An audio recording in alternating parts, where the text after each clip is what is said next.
playing into a Florentino. It's a good thing to see when you're TJ. You don't want to see Scud on your screen. I just want to point out, yesterday all these characters were floating above the water.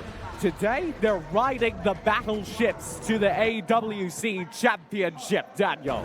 They've proven their mettle by treading water this entire time. Now you get to ride atop the battleship. They proved their mettle by treading water, and now it's time to set sail for glory. That didn't land at all. I don't know. Varus, TJ literally pointed in the distance. yes, because we are setting sail for glory. Varus and Kriknak. Valheim over here from Vietnam. The fact that a Kriknak comes through would be interesting either way, because that is a definite lock-in of an assassin jungler, which, looking at the Chinese Taipei lineup, I wouldn't necessarily say is an obvious choice. Right, and we might not see a marksman come up here because of that. And there you go. There you go. That's the flexibility that Yoma provides. It is the great Yoma pick in the 4th slot because he can go jungle, he can go either side lane, he can actually go mid if you want. And now that gives him the flexibility now to not pick a marksman. And because a heavy like dive assassin came out here from Vietnam, they decided to go with a non-marksman. Back of the ship's flooding. Is that where he... CJ, like, he shoves his hand in my face like he's going to say something important. We're gonna play a little game at home. Pick up your phone, pick up your computer screen, wherever you're watching it on. If it's television, that's slightly harder. Cover the top half of the draft for Chinese Taipei. Cover the top half of the draft for Vietnam. And all of a sudden, it really looks like Chinese Taipei are dominating this draft phase. Now do the inverse.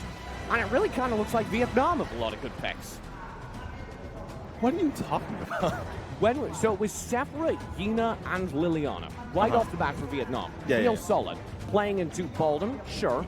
Raz, sure. And Florentino, sure. To me, that's all Vietnam all the way. Some of the matchups are a little bit even, but I do think Vietnam is better draft if you are just looking at those 3.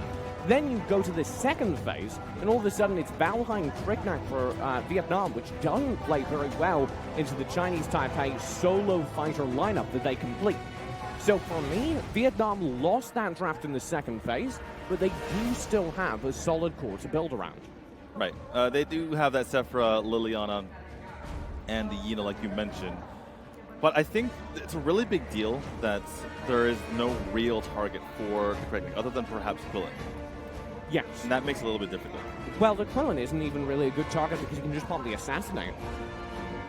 Yeah, true. Well, I mean, you know, I say that. I say there's no good target for Kriknak, but like everyone's a good target for Kriknak because he's so bursty. At some point, you can do enough burst to take a Florentino out? To anyone, basically. The thing is, one of the nicest things about Kriknak is you reach level 4 and he literally can kill anyone in the game because he's that bursty. I think ADC has to do that from moment 1, though. The second he hits level 4, ADC has to be getting kills, otherwise he's just going to fall behind Neil. Yeah. Well, that's kind of... Neil's Quillen scales better into lane. Yeah, exactly. For those of you who are unaware, even though Quillen is an assassin jungler, he scales into the late game. He actually has a very poor early game. The exact opposite is true of Kriknak. That's why you typically see Kriknak more these days, because he's a little bit easier to have to flow into a game, because you instantly are able to get those kills, get that flow going, get that lead. If Kriknak is, as we say, farmed, if Kriknak is doing real well, a couple layers ahead of everyone else... Well, it's easier to get there in the first place, that's the thing. Yeah, then he'll last into the late game. Yeah. But once you get to the late game with both teams even, Kriknak can maybe get a kill in a team fight, and that's almost it most of the time. ADC is good enough, maybe we can just see some high-level mechanics and he'll blow us away. But Kriknak's burst damage isn't enough for him to survive on come late game. Yeah. Whereas Quillen, once he gets his kill, he just gets out of there. He has 3 seconds of invincibility. He has built-in escape options, so the longer scale to get enough burst damage to destroy single targets is all right, because once you get to that late game, unlike the Kriknak, he can reliably get out of his dive. Look, you can see these players just nervously tapping on their phones. They are ready for this grand final. There is the handshake, and off we go, TJ. This AWC trophy is up for grabs, and so is $200,000. Game number 1 of the Arena of Valor World Cup Grand Final between Vietnam and Chinese Taipei starts now. Should we just cast with Thunder 6, TJ? I'm so ready. That's all I hear in my head is Thunder 6. Let's go. Thundersticks, if you don't know, are two inflatable tubes that they hand out at esports events, and if you bang them together, they make so much noise. It's so much fun. Oh, by the way, when they were introducing the Chinese Taipei team, I didn't see anyone clapping with their Thundersticks. They took out Vietnam wildcard yesterday. They're trying to add, oh, this is early. Broe and Benny have a little bit of poke. Interesting that Ellie is winning this matchup with wins. Just based on micro skills alone, I do favor Ellie against wins. I know that's strange to say about Chinese Taipei wildcard, but wins, I would say, is their possibly weakest player, micro-wise. You said this to me a couple times, but when I watch wins on a lot of the AD carries, on a lot of the ranged characters, he sometimes blows my mind. So I'd like to just interject for the viewer at home. The worst player on Chinese Taipei, as you say, is relative. They are still one of the best players in the world. Right. But I need to actually point this out because you might expect like every single lane to go to Chinese Taipei. But I do believe that Ellie wins this matchup in the bottom lane just on player skill alone. Of course, if Chinese Taipei win this tournament, they win this best-of-7 grand final, they are objectively the best team in Arena of Valor history. And Vietnam, if they win this championship, they put their hat in the ring of best team ever because that's a finals and a win. Yes, they would be even then. Benny in, wild charge in the mid lane. Broe needs to get out of there. They were trying to gank there. You could see Neil speed in, but the water wall saves the day. And now they want more. Vietnam with a stun. Yuzon has to flee. That slightly favors Vietnam because they get to go ahead and turn around, take the Spirit Sentinel, slight boost to their gold and to the ability of the ADC to rotate around the map. No imminent take on the Abyssal Dragon, so this just straight up favors Vietnam. Vietnam shift up towards the top lane. They're just looking to power farm their jungler right now. You can see that because they're giving ADC a whole bunch of lane farm. He's currently the second most farmed in the game. Benny in trouble. Go. There's the dive. First blood to Vietnam. Broe grabs the kill. Vietnam are so good at doing this. They group up as 4 and they kill whoever is there. No matter who it is, they just strike without you even knowing. They have the most average assists of any team in this entire AWC, TJ. Neil round the flank just had to watch the fact that they were able to burn down Benny. The Boldum. They don't care. They don't care. They group up as 4. They have immediate reactions and as they jump on them. Just the coordination between all the players, the 4 players, excuse me, is unbelievable. Let's talk builds. What's exciting you now? Well, we're pretty early. The Hermes Select on Neil is something that's pretty standard nowadays, but it is something that players at home should probably start picking up because it allows him to rotate around the map so quickly because you need that Quillen to be in all the fights or as many fights as possible. Ellie is currently hanging around the bot lane. He's playing from the brush. Let's talk about that Valheim because we don't always see a ton of them in competitive play, and in the past we've quite aggressively sneered at him. Right.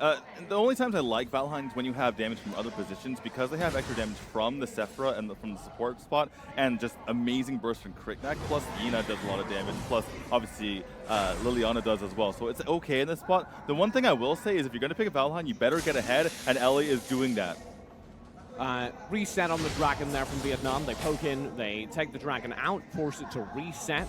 And while it's walking back into its pen, getting back into its position, it's basically immortal, which means Chinese Taipei couldn't have taken it away if they had the players in the area to do so.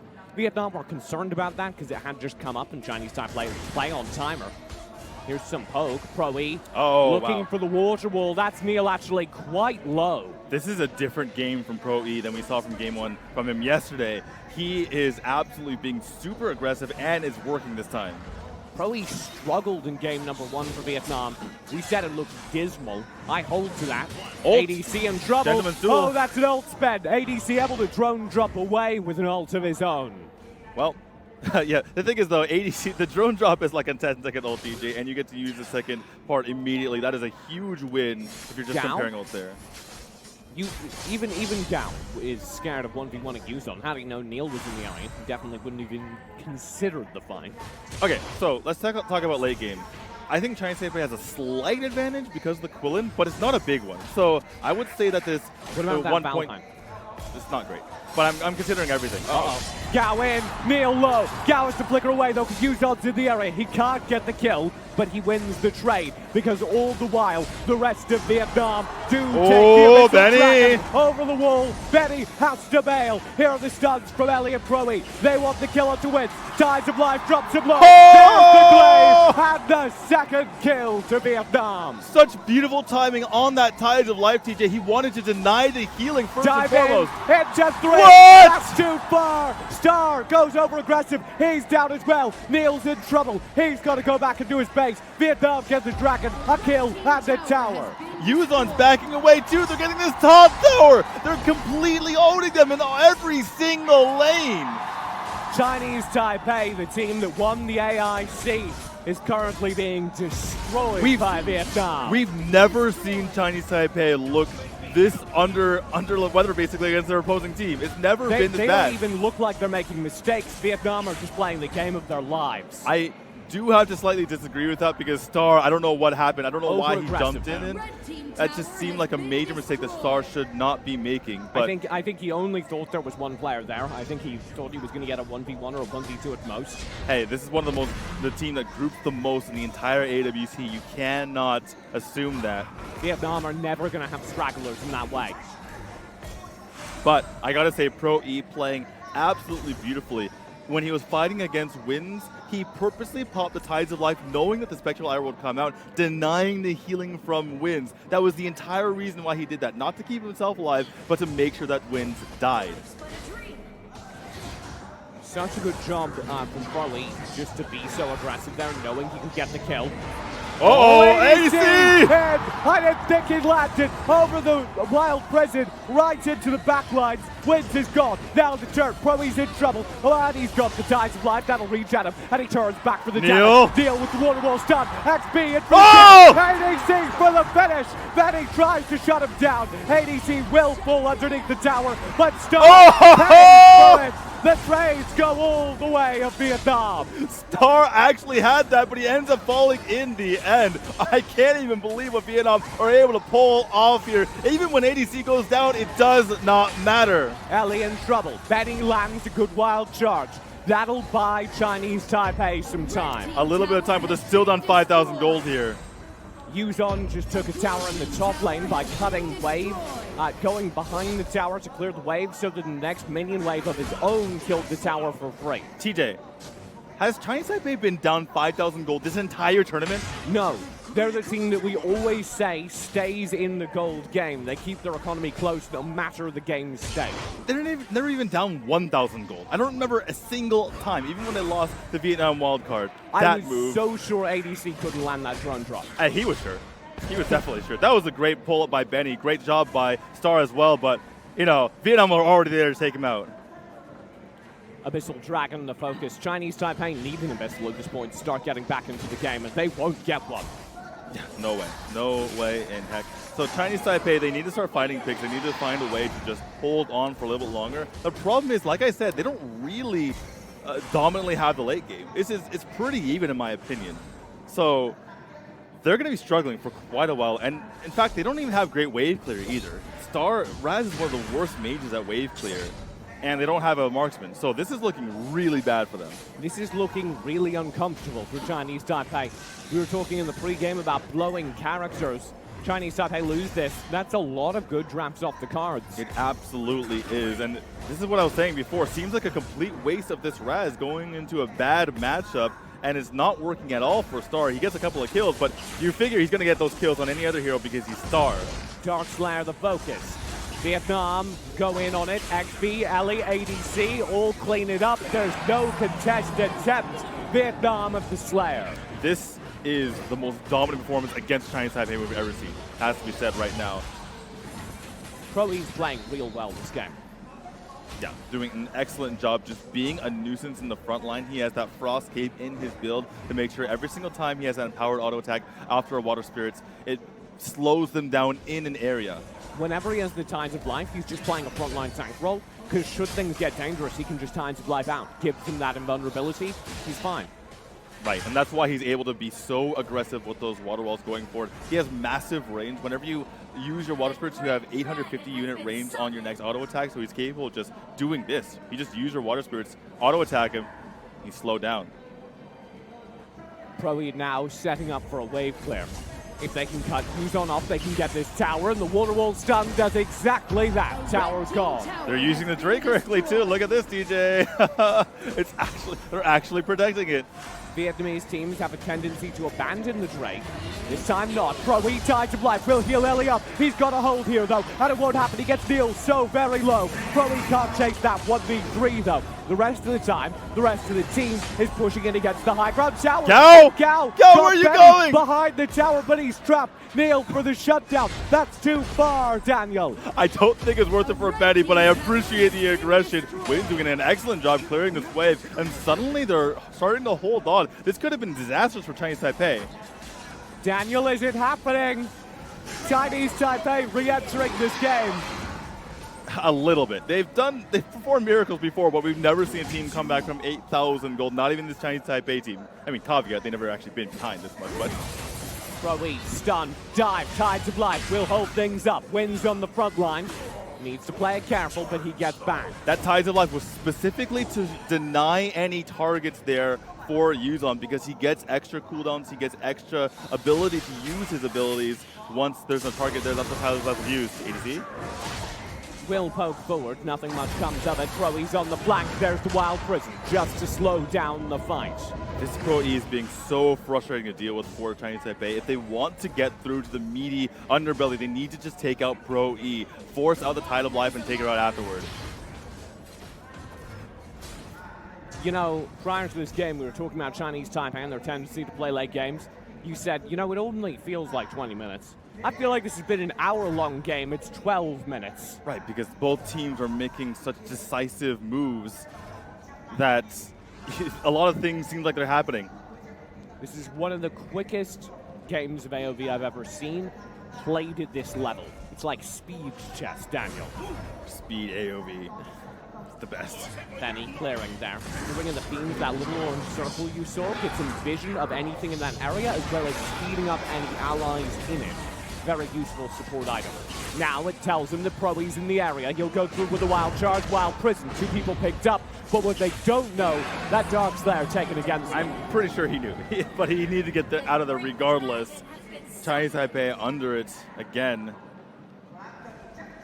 They say what you don't know can't hurt you. In this case, he knew and it hurt him. Yeah. Yeah, it felt bad for Benny. Benny's got a big brain. I guess that's just confirmation that knowledge hurts. Why I suffer. Benny in, stun, double stun, he's fine. So tanky.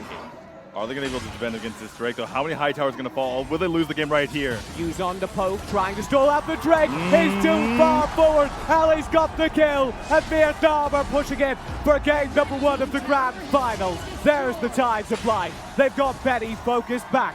Wins as well in the area. Star push back. There's the core. Vietnam have it. Vietnam have game 1 over the AIC champions.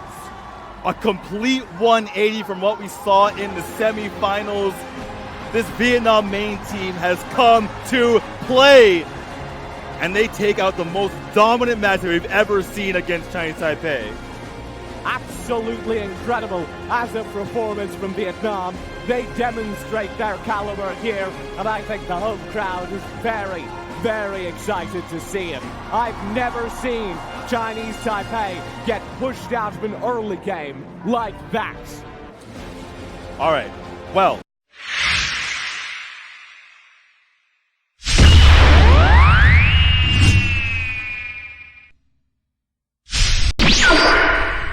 Could be a definite possibility, so I'm wondering how ADC goes about this.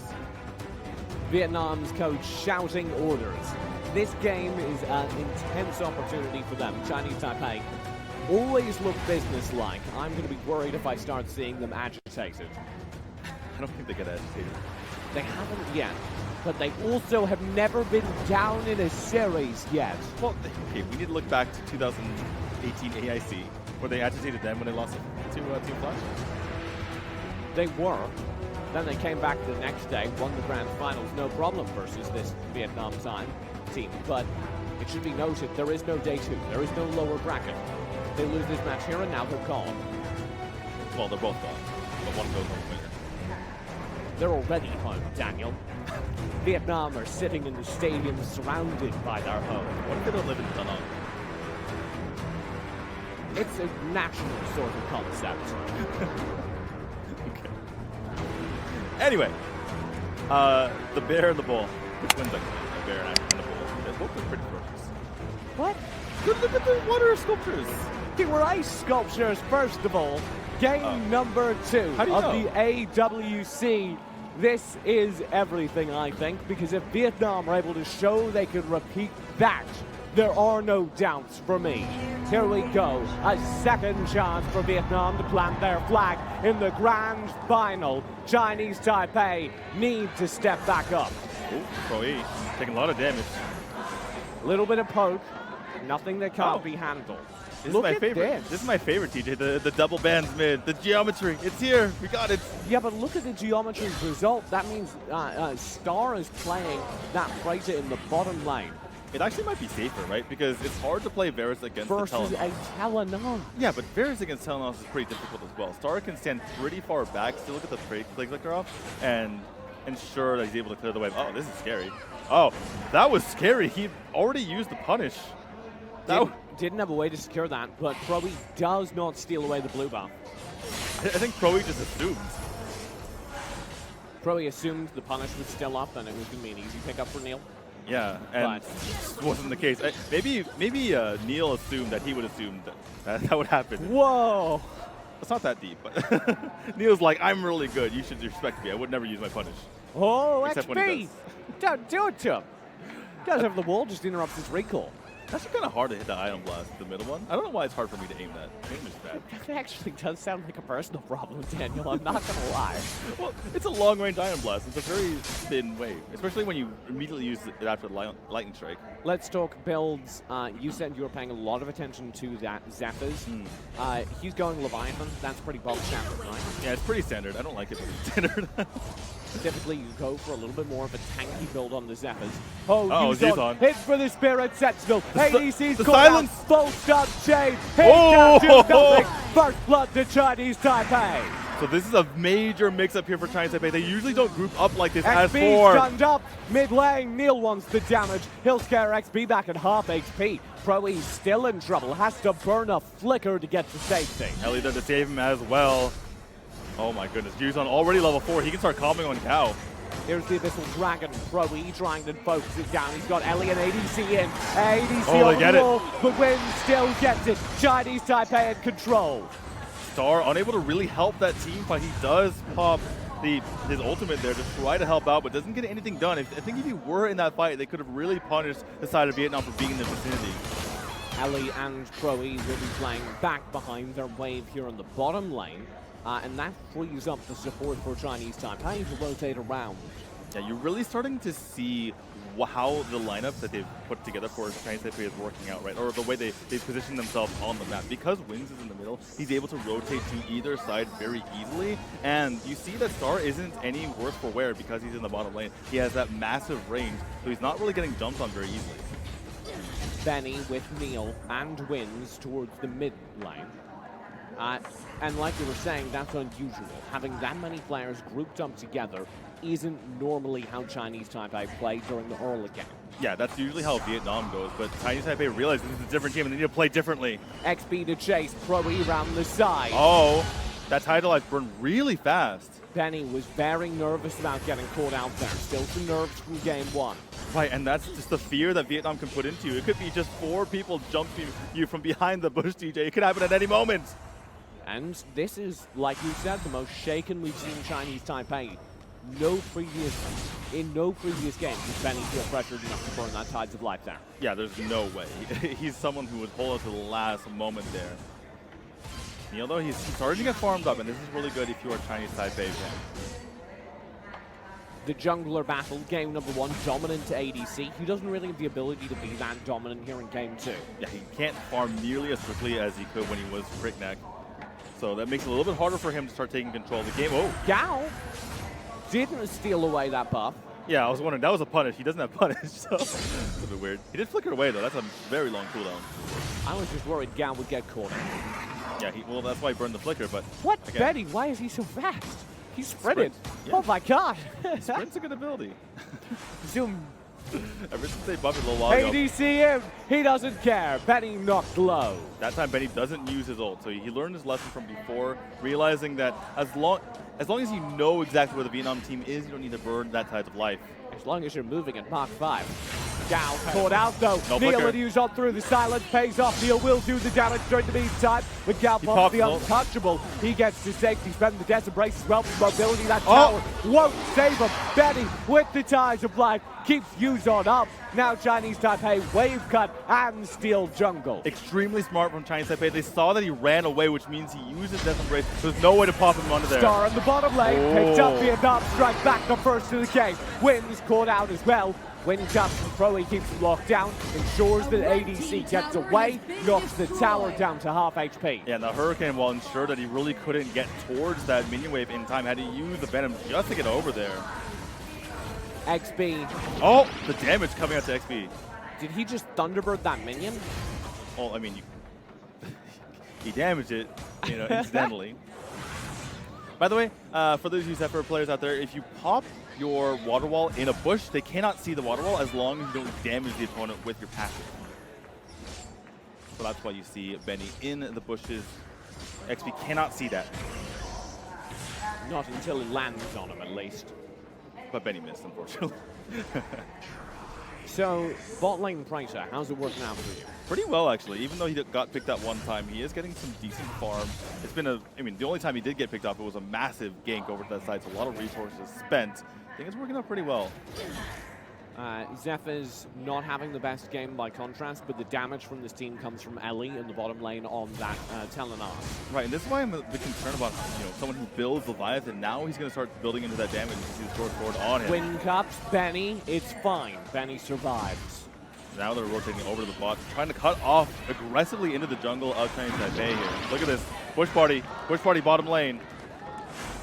Will anyone poke into it? Wins does. Figures out there's a bush party. Star's like, can someone look at that bush, please? I kind of feel a presence here. Oh, speaking of which. Neil Yuzon want to go in. Neil dives in. He doesn't know how many there are. Here comes Vietnam. Neil and Ellie gets the kill. Shuts him down. Still alive too. Helling versus Wade to the front of the fight. Finally, ties of life for Benny. Turns the tables. And Gao was trapped to the front line. He's got a heal. He'll get away. They turn the fight. Vietnam should have come out on top, but they still fall behind. ADC and Ellie both gone for only Neil and Trey. The classic Vietnam aggression comes out. Ellie in the front lines to take out Neil, but that turns on them at a moment's notice as Yuzon comes in to pick up the trash. By the way, at the end of that fight, Gao nearly got hit by the water wall, but cut back in, went back towards Benny in order to dodge that absolute amazing play for him to make sure they don't get even farther behind.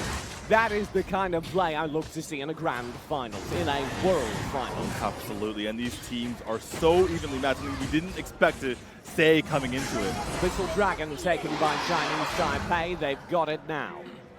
All right, so ADC has Astral Spear now. He's going to do a little bit more damage going forward. He finally has that damage to his name. He also has the burn, obviously, from Leviathan. You know, I did say I thought this would go to Vietnam in Game 7. I didn't think that, like, the Game 7 would start in Game 1. This Game 2 has some real Game 7 energy, if you know what I mean. Oh, wait, is it Game 1 or Game 2? Where are you going? Yes! Yes, all. XP having to play it safe, ADC and Proe towards the mid lane.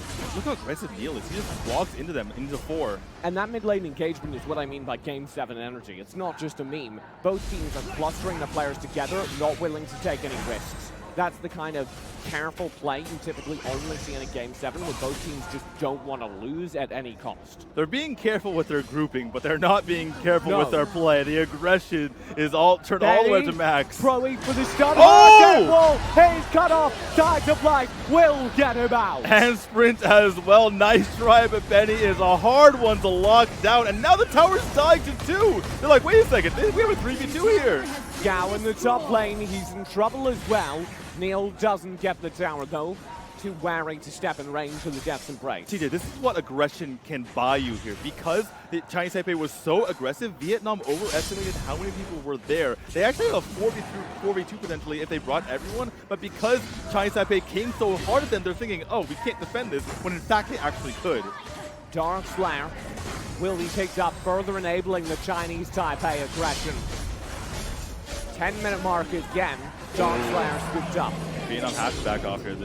There wasn't even damage put onto them. Let's talk about some builds for a second. Knight's Plate here and the Astral Spear picked up for wins, provides him lots of pierce and that armor as well to his name. So he's not going to be pretty tanky, but also deal a bit of damage as well. He's Vihunter, that purple sword on the Freda. He's the only one who actually needs it, but it's very vital for him because what it does is allow him to get 50% extra attack speed, and that's what he wants whenever he pops his ultimate. The extra attack speed makes brighter, makes the brighter. Yeah, and that's why you build it immediately after Over the Magi. Banyan wins. What? Oh. 2v3. A little bit too far forward. Wins. Will get stunned out there. Neil's there in the area, though. Vietnam don't want to take a fight, and that's a strange sentence to say. Yeah, so strange because, like, again, that was a 2v3 that they were trying to pull off there. Chinese Taipei, again, their aggression is paying off. They're scaring Vietnam back. Yes, they have a gold lead, but it's only about 4,000. It's not something that's crazy. Red team tower has been destroyed. Nothing crazy at all, and yes, Red team tower Chinese has Taipei been have made a destroyed. game out of this, made a series out of this by doing so.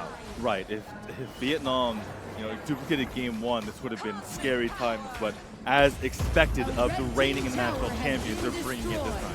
Here's the push. Benny eats a tower shot. Drake working away. Vietnam can't get onto the Drake to kill it. XP Now they do, and now the mid lane's in trouble. There's the poke forward. That high ground tower is gone, and Wiz keeps going deep into the team. He's got the light fuel, but the chance to break isolates him. There will be the time to blind, but it does not matter. Oh! Just like that, they're down a player. Wiz is gone permanently. They nearly got Benny as well. Benny tried to stick around the area to try to get one more water wall, but Ellie nearly killed him. I think Ellie, if he just pushed a little bit farther forward, could have killed him. Obviously, he doesn't have the vision that we do, this bird's eye view, so he didn't know that he could go a little bit farther forward to finish him off. What a good defensive team fight from Vietnam, though. That keeps them in this game. Does for the time being.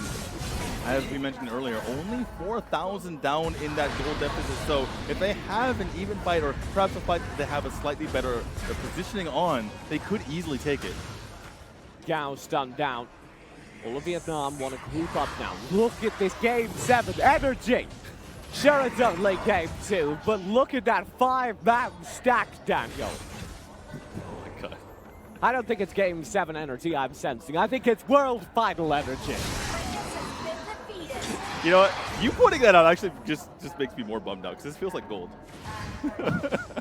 Well, maybe the team tactics are as safe as gold, but the team fights and the mechanical play in them are absurdly coordinated. Yeah, I'm loving the skill that the show that these two teams are performing for us at the moment. So don't talk about 5v5 anymore. Right. Makes you think the wrong thing. These are some good 5v5s. They're beautiful. Dark Slayer focused in. Wins on it, but he's done back when he tries to get vision. Star actually pokes him low as well. The Chinese Taipei don't want a fight. That's a sentence I'm used to saying. Actually, no, I think Star wanted to push him back toward him. He just didn't have the range on it. The play com a little bit short. Yeah. It's a little bit hard to land those, especially on good moving targets. Yeah, it doesn't have quite the range. If it had crazy range, it would be a lot better. Oh, Star! Too far forward. Thunderbird, they've got the kill. Vietnam find an isolation pick immediately after the Dark Slayer take. And Benny's pretty far forward. They want more. Don't walk into the bush! What an incredible water wall that was. Don't walk into the bushes, right? Neil! Stunned up ADC up the wall, that's too far forward. Scud will come through, which is already open. Neil's got it trade. He stays alive for a very long time, but it will not turn to fight. Time to life now through. Wait, rolling up. Ellie and Neil! Ellie's bow flutter did so much damage. He trades 1 for 1, but Neil is just the kills, and Neil walks up to the core. Looking for game number 2. That man has just single-handedly secured this game. Chinese Taipei answer back. They will have game 2. They will have an even score in this grand final. Did anyone ask for a quad kill? Because I think I heard it. Neil popping off at exactly the right moment, capitalizing on the missed death from above, says, you're mine, and yeah, you too. Game number 1 was AWC's. Game number 2, Neil's back. Hey, how about that? Production was right. Yep. It's a pretty good matchup. What an incredible series. Yeah, just beautiful gameplay thus far.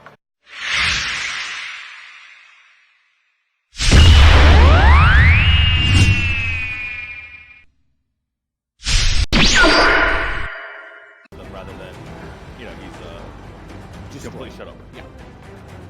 I can see Marjo, on the other hand, just getting shut down in the one matchup. So here's the pass over. Vietnam need to pick both side laners here. Varus is one, solid into the Omen.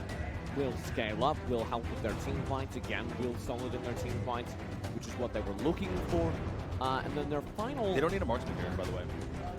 You don't think they need a marksman? They don't. I mean, they could go for one. They could go for either. Everything's open here for them. Because Darcy is. I mean, they already have enough damage beating Darcy and Raz. Darcy's a good enough tower killer. What if it's Valor? Didn't they ever pick Valor? Yeah, they did. You're right. Game 1. Roxy comes through instead. That's real solid into the Omen. Varus will continue to be down in the Dragon Lane or wherever the Omen isn't. I think Vietnam have killed that draft. I think that is one of the most unequivocally solid drafts I've ever seen from any team at the AWC. This is real good. Yeah. I'm silent because I'm looking at it. I definitely agree with you. It's very solid. But I'm looking at this Caffney pick. I think that Caffney is criminally underrated in professional play. Obviously, she's ridiculous in ladder. And I think that wins, if he plays well enough, could start to turn this game around if he plays the Caffney well enough. If they, first of all, if they lock the Caffney in. I'm not a big fan of Caffney. I'll disagree with you there. I think this roster is lacking damage. Maybe Caffney helps with that, though. You haven't played against enough Caffneys on that. You're right. So say that. What I say is, I think they're lacking damage, not factoring in the Caffney. Yeah. Because maybe I just don't have a good enough handle on how much damage with Caffney can do. We haven't seen a whole lot of them at the pro level. What happens right now, though, is unless the Caffney gets scale, the vast majority of their damage comes from the Zephyrs Liliana combo, Death from Above into Blinding Light, or vice versa. And I don't think that's enough to do more than maybe blow up one character. I think Chinese Taipei lose every team fight with this composition. However, should they go for the side lane mix, they might be able to avoid it. Right. And that's what Zephyrs is capable of providing for you. That's where the aggression from teaming can come in. So, Chinese Taipei back to building for their playstyle. Side lane fights, avoid the team fights, play it slow, play it steady, wait for the late game Caffney. Yeah, that's absolutely it. Make sure, also the late game Liliana as well, because people underestimate Liliana's late game damage because in the mid game she's so functional with her utility. She can do so many things in the battlefield, she's so flexible. But then you forget, you know, she's doing crazy things, she's jumping all over the map, and then she starts building to the items that she needs, and all of a sudden, a Shiny Knight Blade Knight combo will chunk you to 30% health. To me, though, Vietnam is still a better draft because they're not going to be too afraid of those solo lane ganks. A lot of their team composition hold in those solo lane fights. You know, you're not going to kill a Varus or a Roxy without a lot of players diving in. 1-2 players, the typical rotate from Chinese Taipei, won't be able to pick up a Roxy or a Varus if they're playing safe underneath the tower. And come late game, you want to take a team fight, I still favor that Vietnam draft, even into late game versions of the Chinese Taipei draft. You know what? I do agree with you. And this entire tournament, even when Chinese Taipei lost the draft, we would say Chinese Taipei still probably win. Right. I don't know if I can say that this time. You can't say that here. The World Final continues. It's Game 3. The series is tied. Vietnam win Game 1. Chinese Taipei win Game 2. Now everything's up for grabs. We both favor Vietnam after the draft, though. Yeah, Chinese Taipei don't have a necessarily bad draft, so they could definitely make this work, and they are the champions, so never count them out.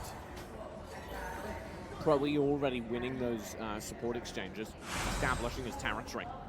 Marking his tracks, marking his territory. This is mine. I plant my pole here. It's always hysterical because I am a support man. So whenever I see a Balden go in with like a wild charge at like 2 minutes with no one around him, he's not going to get the kill. But I also 100% know that feeling where you're just like, I'm a wild charge this guy. He I thinks don't know. he can stand in my river? Welcome to the wild charge. It is a knock-up and a knock-back at the same time.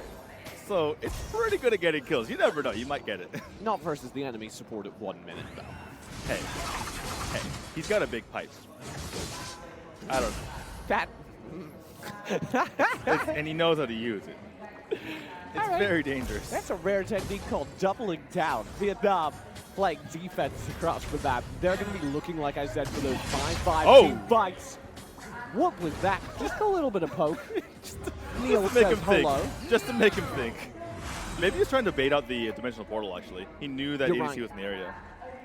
It does, I think, more than making Gao jump in his seat a little bit. It does force him. Oh, Gao misses there. Going in, tries to land the Serpent to right. Yuzon burns the untouchable. Moves a little bit quicker than anticipated. And they already went for the 5-man grouping there in Vietnam. So Chinese Taipei obviously backs off. They actually switched their lanes again.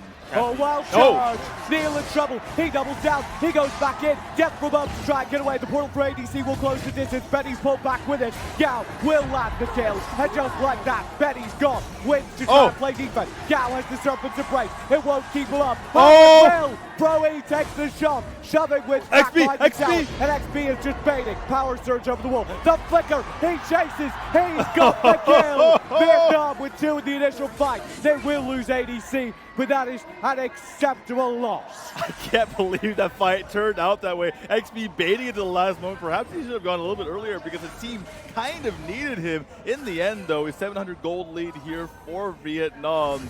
An excellent engage. What a team fight from Vietnam. That's exactly what I was saying they wanted to do from moment 1. 5-man group, 5-man dive, and they get the kill. Scrap doesn't provide a kill there. It was just to stop Yuzon from pulling it back. Because Yuzon could still land the Death's Beacon. If that happens, Ali's probably in trouble given the rotates. Because he lightens the Agni's grasp, Yuzon can't do that. Let's talk about what you were mentioning earlier. It's that Caffeine takes a while to get going. Oh, never mind. Benny pulled forward. Does it the resurrection? Is it worth it? XP will poke him to half. No thanks further. Yeah, that's why Teamy is so scary. You do not want to commit onto a Teamy because if you try to kill him both times, you might get jumped on the re-engage. Pistol Dragon now the focus for Vietnam. They'll draw their attention towards getting that early game gold boost. This is important because of the way they're rotating. They're going to farm a little bit slower, so they need ADC to secure these abyssals in order to stay on par. Exactly, but they're doing an excellent job taking advantage of the fact that Wind is not going to be very damaging on the Caffeine early game, and that didn't obviously help the Chinese Taipei side in that first engage, and now he really can't contest the Abyssal Dragon either. This is one of the first times we've seen a pro-level Caffeine. Talk me through what the Caffeine is going to be building. So the Caffeine right now is building towards, obviously, Bow of Slaughter. Has the Bloody Club, has the gloves! Betty in trouble, pulled back by the portal. Oh, Betty with the resurrect, Pro-E on the dive. ADC gets the kill. Dimensional Warp will pick him up. Wins barely survives the fight. He's able to escape. Gets out of there, but doesn't do nearly enough damage for his team. Neil. They need him to do more damage there. XP new. He checks Neil in the bush with a power surge in the meantime. Yuzon caught the Agni's trap. Death's embrace to try and escape. Ellie with the dive has got the kill. Pro-E still going.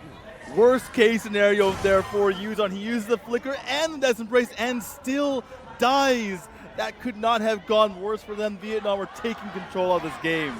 Star. Very beautiful. Wow. Zip, zip. That was very quick movement, actually. That was Leap really of the well Fox into the unpredictable, but the second cast was like barely spent. The reason that was so cool was because the Leap of the Fox and the unpredictable combined did a whole bunch of damage on his area of attack, meaning that he cleared the wave with like a right angle dash. Yes. And missed the dimensional cube as well, which is nice. XP flicker! Oh! No way! No way! What a kill! Betty for the stop though. ADC has to put out the Fuselator. There's a wild prison for Pro-E just to slow down the chase. Starting to see the damage coming out from Wins, but it might be too little too late because the moves here from XP, I cannot believe he went in there with the flicker, and neither did Star. What a kill. What, that's beautiful. Neil, Serpent's Embrace. He's in trouble. That could be another Death's Embrace over the wall. He will get to safety. And he does get the blue buff as well. Only Neil could come out of there with a win. This will be the Abyssal Dragon as the focus. Pro-E wants it. Benny's in the area for a double stun just to make that hard, but Star in the mid lane is getting flanked. Oh, the Acne's Grab landed. Star's gone. Are you kidding me? He was able to land that Benny as Out well. for a second time. Wins behind his What is tower. this? Gao keeps going, chunking him down to half They HP. gotta run. Pro-E and XP want this tower, and what they ask for, they shall receive. Vietnamese squad is just on the hunt constantly. They're never satisfied with just one kill. They want the next right afterward. Mid lane, though, they do lose tower. Yuzon's in trouble as Pro-E goes through. Right, It he's will be grabbed. XP for a stun. In the meantime, Neil dropped low. Ellie can't quite find the final hit. He's able to regen. Yuzon's escape doesn't work as well. XP still close. Untouchable. Will The dodge! The The dodges! The footwork from Yuzon. I don't believe Oh it. my God! Down for the save. Yuzon gets out. Neil gets out. Nobody dies for Chinese Taipei. How did they both get out of there? Neil gets the Agnes grasp on him in the corner of your screen. Meanwhile, the fact that they turn on him for a moment means that the dance party can come out here from Yuzon, just sidestepping left and right, shuffling back and forth.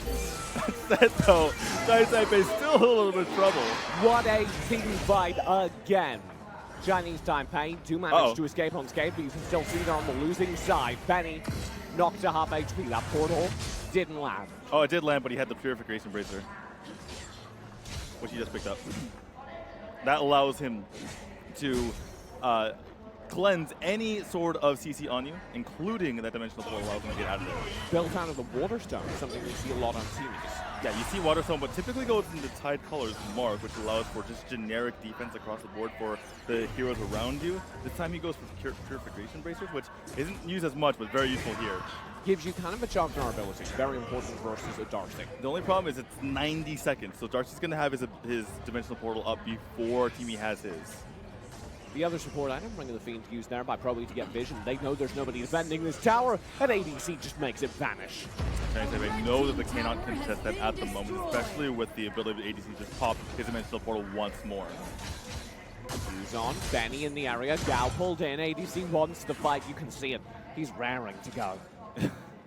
I don't think they can really take that fight very easily because Yuzon can just jump to Now the they tower. can. Yeah. Pro-E on the flank. If he lands a wild charge, it's a kill. It's as simple as that. Yuzon's there for the front line. Gao needs to escape. Serpent's Embrace gives him the CC immunity to stay alive through the depths beckon.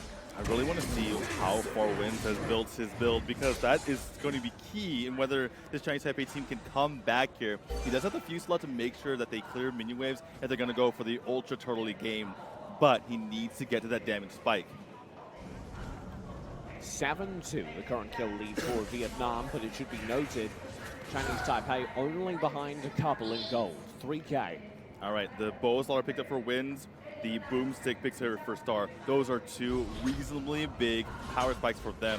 Shine Light should be doing much more damage now. Ellie caught out. Agnes grasp onto Benny. I don't think they can get that kill, but they do drop Benny down to half. He flickers forward. Oh, you can't take this fight. This gets real dangerous for Vietnam. They've got to play back. Now the flag comes through. Wins Gao into the front line. Wins in a lot of trouble. Star. Freaky shot scares Ellie away. Wins is gone. Gao's got him. Oh, the bloody catch. That's perfect. Chinese Taipei lose 3. Could be 4. XP to shut down the Star. He needs one good power surge and used on Saxon. Gao for the chase. He can't find it. There's the flag. Pro in. They've got it. They've got a clean ace. Daniel, they've got an ace against Chinese Taipei. And now they're looking for the towers. They're looking for game 3. Benny's the only player to respawn. 8 seconds on They've Wins. got the tower. Benny's got to clear waves. XP to the front line. Benny's gone with the resurrect. It might not save him. Wins is back here on the respawn. Chinese Taipei can't save the game. Oh, they cleared the way. They cleared. Oh, ADC, ADC! He's got it. ADC has the game. It doesn't matter that they cleared the way. Dimensional Wolf from the Darcy. And Vietnam has game 3. The crowd is going crazy, TJ, but Vietnam is utterly unimpressed. They expect to be here. They expect to be the champions. and the crowd wants that to happen more than anything. What a game 3. Absolutely beautiful. It's You know, a best of 7 series, Daniel. hey. We've already gone through 3. So, Chinese Taipei, that wasn't game 1. They had their passiveness there was merited. It was the unfettered aggression there from the Vietnamese side that made that game happen. From moment 1, they used their early game heroes to farm themselves up, to farm ADC up, and all of a sudden ADC had a smooth ride to that late game TJ, smooth ride to his important items, and then he started taking the game over. That's exactly what we were talking about in the pregame. Game 1 doesn't really look like Chinese Taipei are doing. Game 2 doesn't really look like Vietnam are playing their ideal form. Game 3, both teams are here to play. But we talked about it. Vietnam had the superior draft coming in. ADC, look at that, had Loki's Curse, Poopy's Mess, and the Apocalypse to start chunking people down. But he wasn't even the story. Despite all our talk of Darcy in the pregame, it was X, B, and Gao. Oh my goodness. God. Show me some Gao's.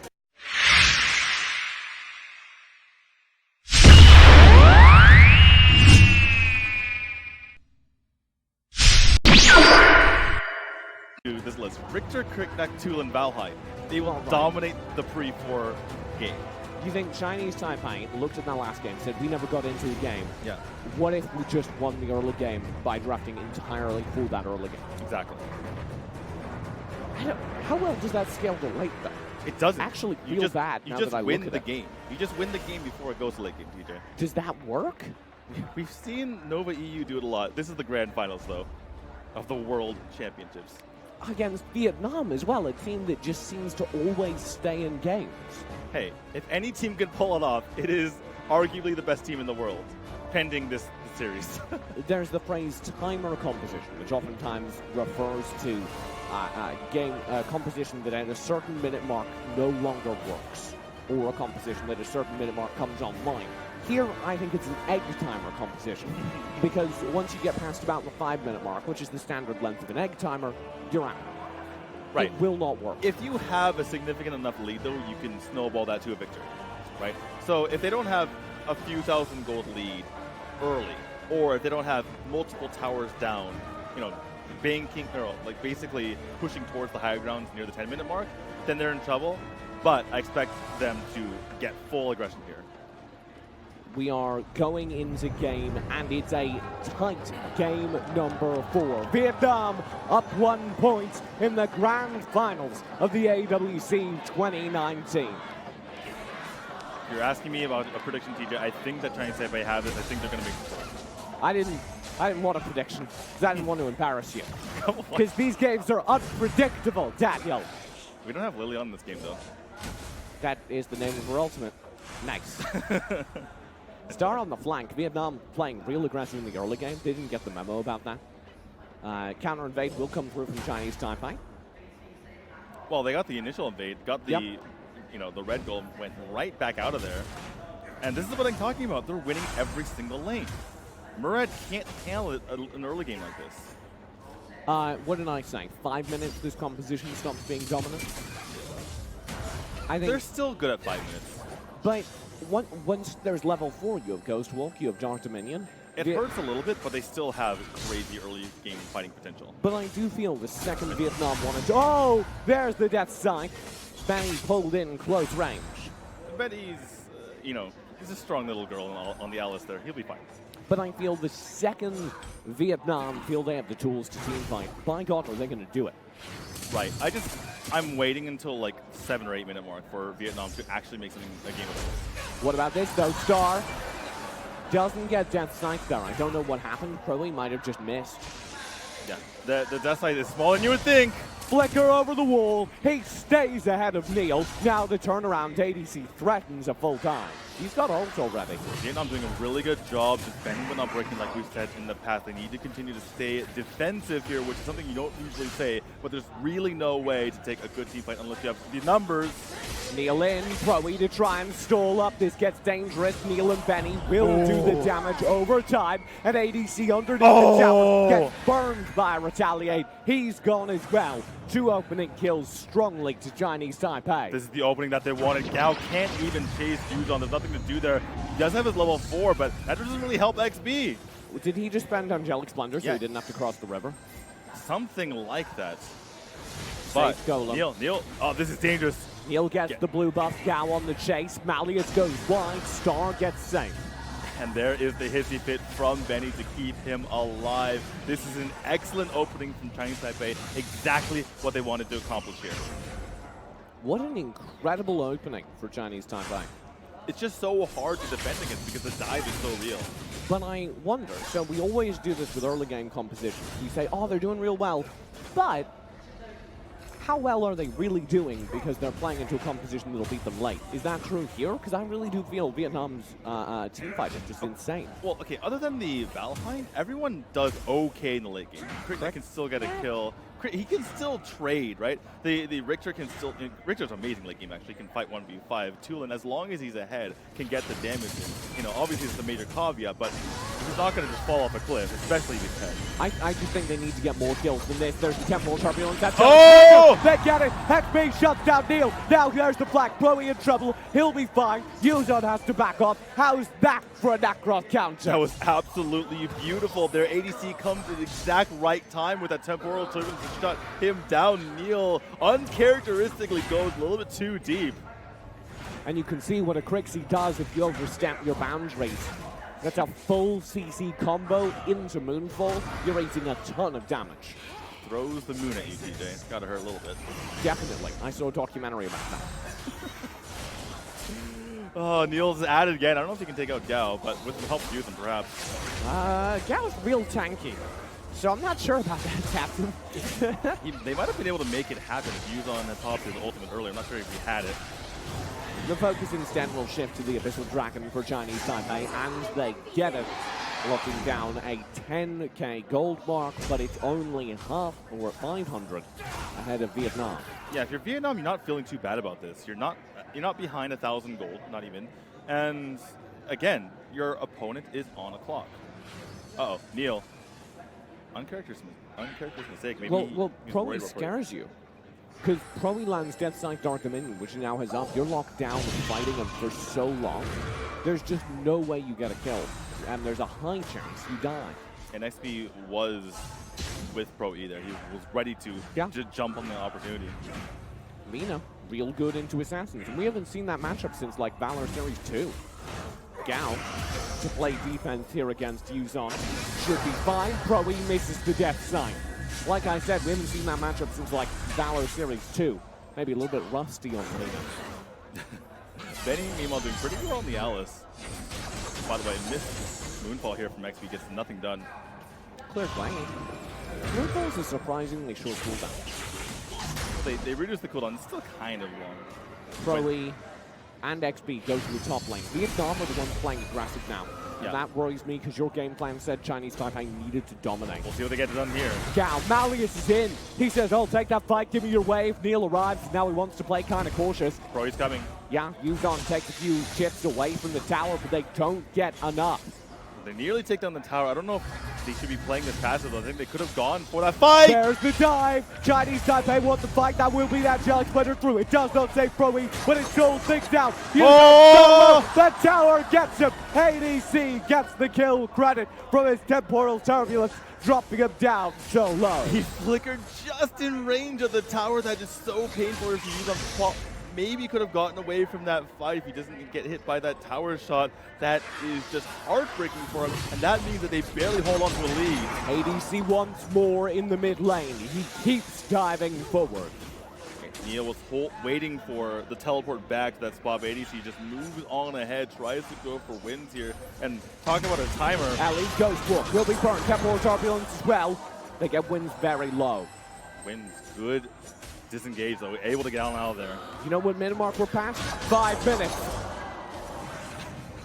You know, I did say Neil 7 minutes though. On the flank, there's the dive. Temporal turbulence will not be enough. Neil's got one. Could go for two. No ghost walk. Does have the ghost walk. yes, Back up. Will be spent. Benny low. Does up full. Oh! XP for the cleanup. Neil's not hit by it. The makeshift won't last. Benny could be chased down. He's got the speed boost though. He'll get out into the jungle. Daniel, they both survive. That's the type of play that we expect from Chinese Taipei. They're finally bringing it here just in time at that 7-minute mark. We've said it before, even these early game comps are capable of lasting into the mid game. Can they start to make it happen now? Tower and mid will Neil. be focused down. Yuzon goes on to Pro from the jungle. That tower's gone. Another Bissell. I thought Vietnam had turned it. They lose those two players in the top lane and everything suddenly goes awry. You'd be very surprised. Some of these compositions, you look at them as very early game, and yes, they're able to take you down early before pre-4, but once it gets to the mid game, they're capable of fighting as well. This is still very scary for Vietnam. Very scary indeed. Vietnam are currently playing some pretty hard defense. They've clustered around ADC, trying to make sure that he gets farmed. Yeah, ADC is doing an excellent job, by the way. He's doing his job. He needs to make sure that they stay in this game. He's continuing just to farm himself up. Oh, Gao shut down. Whew. Neil is starting to build into the damage, has the Ring Breaker, has double short sword that's probably building into another heavy damage item, perhaps even Fenrir's Tooth. Benny to dive in. Chloe lands the Dark Dominion. Neil's focused down. Very low HP, but they don't get the chase, and the heal from Benny keeps him up. Beautiful moves from Neil as well. Even though he did check the bush with his face, able to get out of there with the drone drop and the horn rush. Now this tower is starting to look like it might fall. Chloe's missed so many death sights that game. I think that was the first death sight Dark Dominion combo he's actually landed. The death scythe indicator is actually longer than the death scythe itself. So if Pro E is not used to playing Nina, he might get tripped up by that. Oh, ADC back behind his tower. Angelic Splendor will come through. XP eats a Thunderbird. Gao backs off. Not a great Angelic Splendor from Gao. He just tries to save his teammate, even though he's already saved. Dark Slayer will be the focus. Here's the intervene. Pro E in. Ellie already low. Ghost will be burned. Neil has the Dark Slayer. They've got the kill as well. I don't see Pro E turning this. And he won't. Wins, lives. The entire team lives. And now Vietnam are behind the Slayer. Why did they pop the Drake? Ultimate. You never really see this from Chinese Taipei. I guess they just want the aggression as quickly as humanly possible. No one's even there, though. If Vietnam knew this, they could just take it out. But Vietnam have to play back because they're down 2 players, and they definitely can't go to that top lane because that front lane tower is so far ahead of everything else. Oh, That's much safer than it looks, I think. Well, it looks good in the end, I suppose, but I want to talk about that fight for a moment there. Win, beautiful job taking out Ellie first, because once Ellie is down, there is no way that Pro E is able to kill him. That allowed him to get out of there with his life. Why would you take that 2v5 in the first place, then? That was not necessary, I feel. You know, sometimes you get just baited into a fight. I think that's what happened there. Top lane, this will be the Drake focus down. Vietnam wants it, and they've got it. Abyssal Dragon, in the meantime, will be picked up for Chinese Taipei, though, ever achieving things across the map. Yeah, but poor prioritization, in my opinion. That Abyssal Dragon only gives them a little bit of gold. You get that much gold from getting towers. Pro E, the Thunderbird ADC stays alive with the Temporal Turbulence. Mid lane tower should be picked up. No. It will stay up by a sliver. The Temporal Turbulence was there to clear the wave. They're able to hold on by a thread, TJ, but let me emphasize, it is a thread. A narrow thread. Vietnam always want to stay in the game, though. They hold their pot lane as well. Yuzon doing an excellent job making sure to put pressure on ADC every single time. That makes it so hard for ADC to step forward and try to get off a good Temporal Turbulence. Bush party. Threatened Chloe in. Oh, the flicker! They've got Benny pulled in, pulled through with the hissy fit. It shuts out the entire fight, Daniel. The wrong fight, the wrong target there. The hissy fit, the friendship to get out, the sunshine, and the heal to keep him alive, but he does not die. Benny just playing the Alice, who's one of the hardest characters, as you point out, to gank in the game.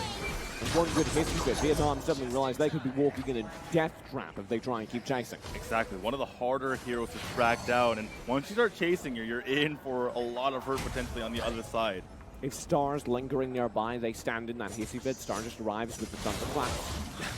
I mean, Neil could just go for a drone top too. Uh-oh. ADC in. Star very low. Speaking of XP, flickers over the wall down the edge. Spider needs to come through to keep them alive. ADC in the meantime is getting flanked. Used on very low. TP back. Neil gets the kill. That's ADC gone. Gauss to the front line. Needs to play this well. He's too far forward, but he's able to tank it all and get out. I don't see a way from the hold this tower though. Down a player. Here comes the wave. Clear from XP's good. Neil on the flank. XP's gone. Neil back. Vietnam get the kill back over. Neil tried to go for that. Didn't get it in the end. They're getting this bottom tower though. 2 towers. Use on with the bottom tower. Mid lane will fall to the next wave. I want to talk about that fight for a second though. Wins. That was absolutely crazy because Wins goes for the stun in order to save Star. That's what allowed Star to stay alive because XP was on the chase. And in the end, Wins was in the midst of 3, TJ, but he was taking 0 damage because they had spent all their cooldowns. And in the meantime, ADC was getting chased down by Yuzon. What a strange fight that was.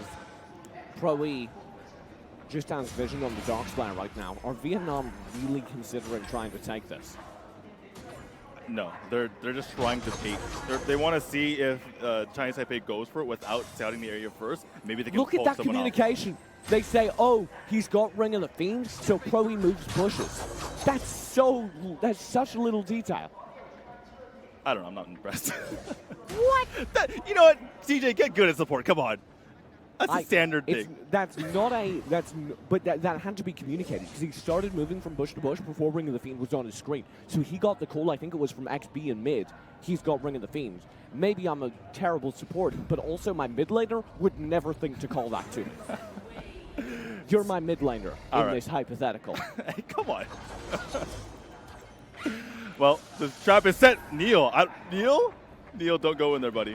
There's Ring of the Fiend like you mentioned. Penny gets full vision, eats a full combo from ADC's Temporal Turbulence, but it's nothing big.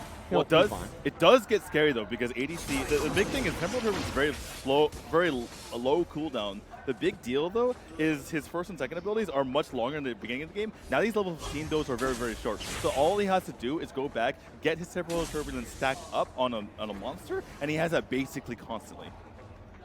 XB and LE to the top lane. There they'll have to hold. The rotates throughout the rest of the map are going. This is the trap. Yuzon's trying to push onto Xenial, and then Neil's waiting for someone to go help him. Look at that though. Vietnam moves 3 players to do it. Temporal Turbulence gives them vision of the bush. Probably with the first check. Doesn't pop the Dark Dominion. That means Neil can't go in. Hissy Fiddle split him up though. ADC takes the front lines. Can he be punished for it? No. Nobody's in the area. This is excellent positioning here from Vietnam. Oh, Chloe with the chase. Dark Dominion through. The target. He's gone. That is absolutely huge. They maybe will take the Dark Slayer right now. They're going to push forward. They're looking for another, at the very least, control of the area. They know that Yuzon has to pull back. They want the tower in mid. Wins on the flank. Dark Dominion again. Chloe got him. Now he can't find the kill. Wins just tanks it. Mid tower will fall. Neil with the dive. Too far forward. Knocked up. He's gone. Yuzon, do you dare? I do not think he does. Chinese Taipei starting to fall apart, TJ. I don't know. Game. It's getting. We have hit the late game. They are ahead by 4,000 gold, so I feel as if they can take this, but they need to stop making these mistakes. Amidst the thundersticks of this crowd, I heard a ding, and that was the egg timer turning off. As all of a sudden, the composition from Chinese Taipei is no longer the scariest thing on this map. They might be able to make something happen right now, though. They're on the chase with Yuzon. Yuzon wants it. Flicker! XP's gone. What a play. Yuzon will stay safe. There's the Angelic Splendor through. Can he turn the fight? Star into the front line. Ballius away. Ali's low, but he's already burned the Ghost Wolf. That means Wins has the chase, but the heal from Gao keeps him up.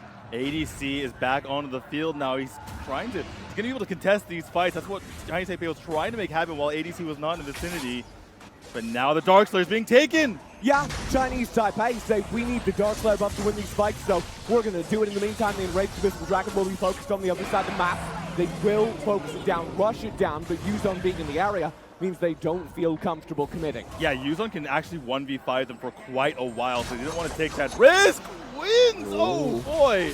very low. Chloe on the flank could raise the missile dragon. The target that slows down Chinese. ADC's coming in. ADC Oh! tries for Neil! the steal. Oh, He's the back. drive. Neil's in the front line. Already deleted. Benny wins. Also low. Who can chase though? It's just Gal. Valor's in. He's got the play. Broly's got no HP though. And Wins is there on the blade of eternity. He laps the dark side. He laps the death sickle. I don't believe it. Wins. He doesn't get the stun! kill. He gets the Broly stun walks again! away, but he's got the stun on the stun. RNG. Can take down this kill. Barely. He does. Neil actually ran away from that fight, but now he's all by himself. He could have potentially helped that, TJ. 2 kills back to Vietnam. They don't steal the dragon. They do steal the dragon, sorry. But it doesn't matter. They're getting the towers anyway. Been destroyed. Well, they were able to secure the dragon at about what cost XP though? Angelic Splendor in. Use on with the dive. It doesn't matter. The Angelic Splendor turns. Star! Neil Star! wants the Neil! turn. Oh, Star! He's got it! They don't What? know. What? Star and Neil! A double kill to Neil! And it's today! 2v4, they take A them out triple all! kill! Oh my goodness, Star and A Neil. quad kill! Thanks. Oh my goodness, what in the world was that? The drone drop just takes out everyone, so does the Horn Rush. The combination of Star and Neil take the entire team out after it looked like a disaster when Yuzon was forced in.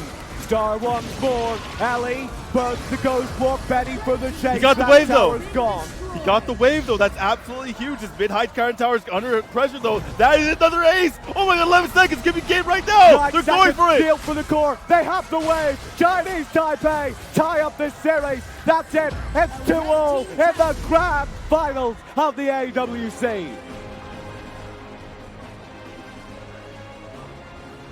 Just when I say I cannot believe what is happening, this grand finals upends my expectations once more. It keeps raising the game, TJ, and I'm talking about the game of this grand finals. I don't even know if it's an entity, but it just does. I'm speechless. You can keep talking. I don't, but my words don't make sense, TJ. That's okay. Mine wouldn't either. What a series. What a game. That should have been Vietnam. They lasted through the early game. Vietnam ticked the egg timer. They were just taking team fights that were theirs to win. And then Neil and Star just wander up. I didn't even see all the damage come out from Neil. I thought Star had been the one with the turn. Neil, I think it somehow was picks up the mostly kills. Star. Star obviously didn't get any Thunderbirds off, but 11 kills for Neil. kind of a lot What of a kills. madman. Well, okay, part of,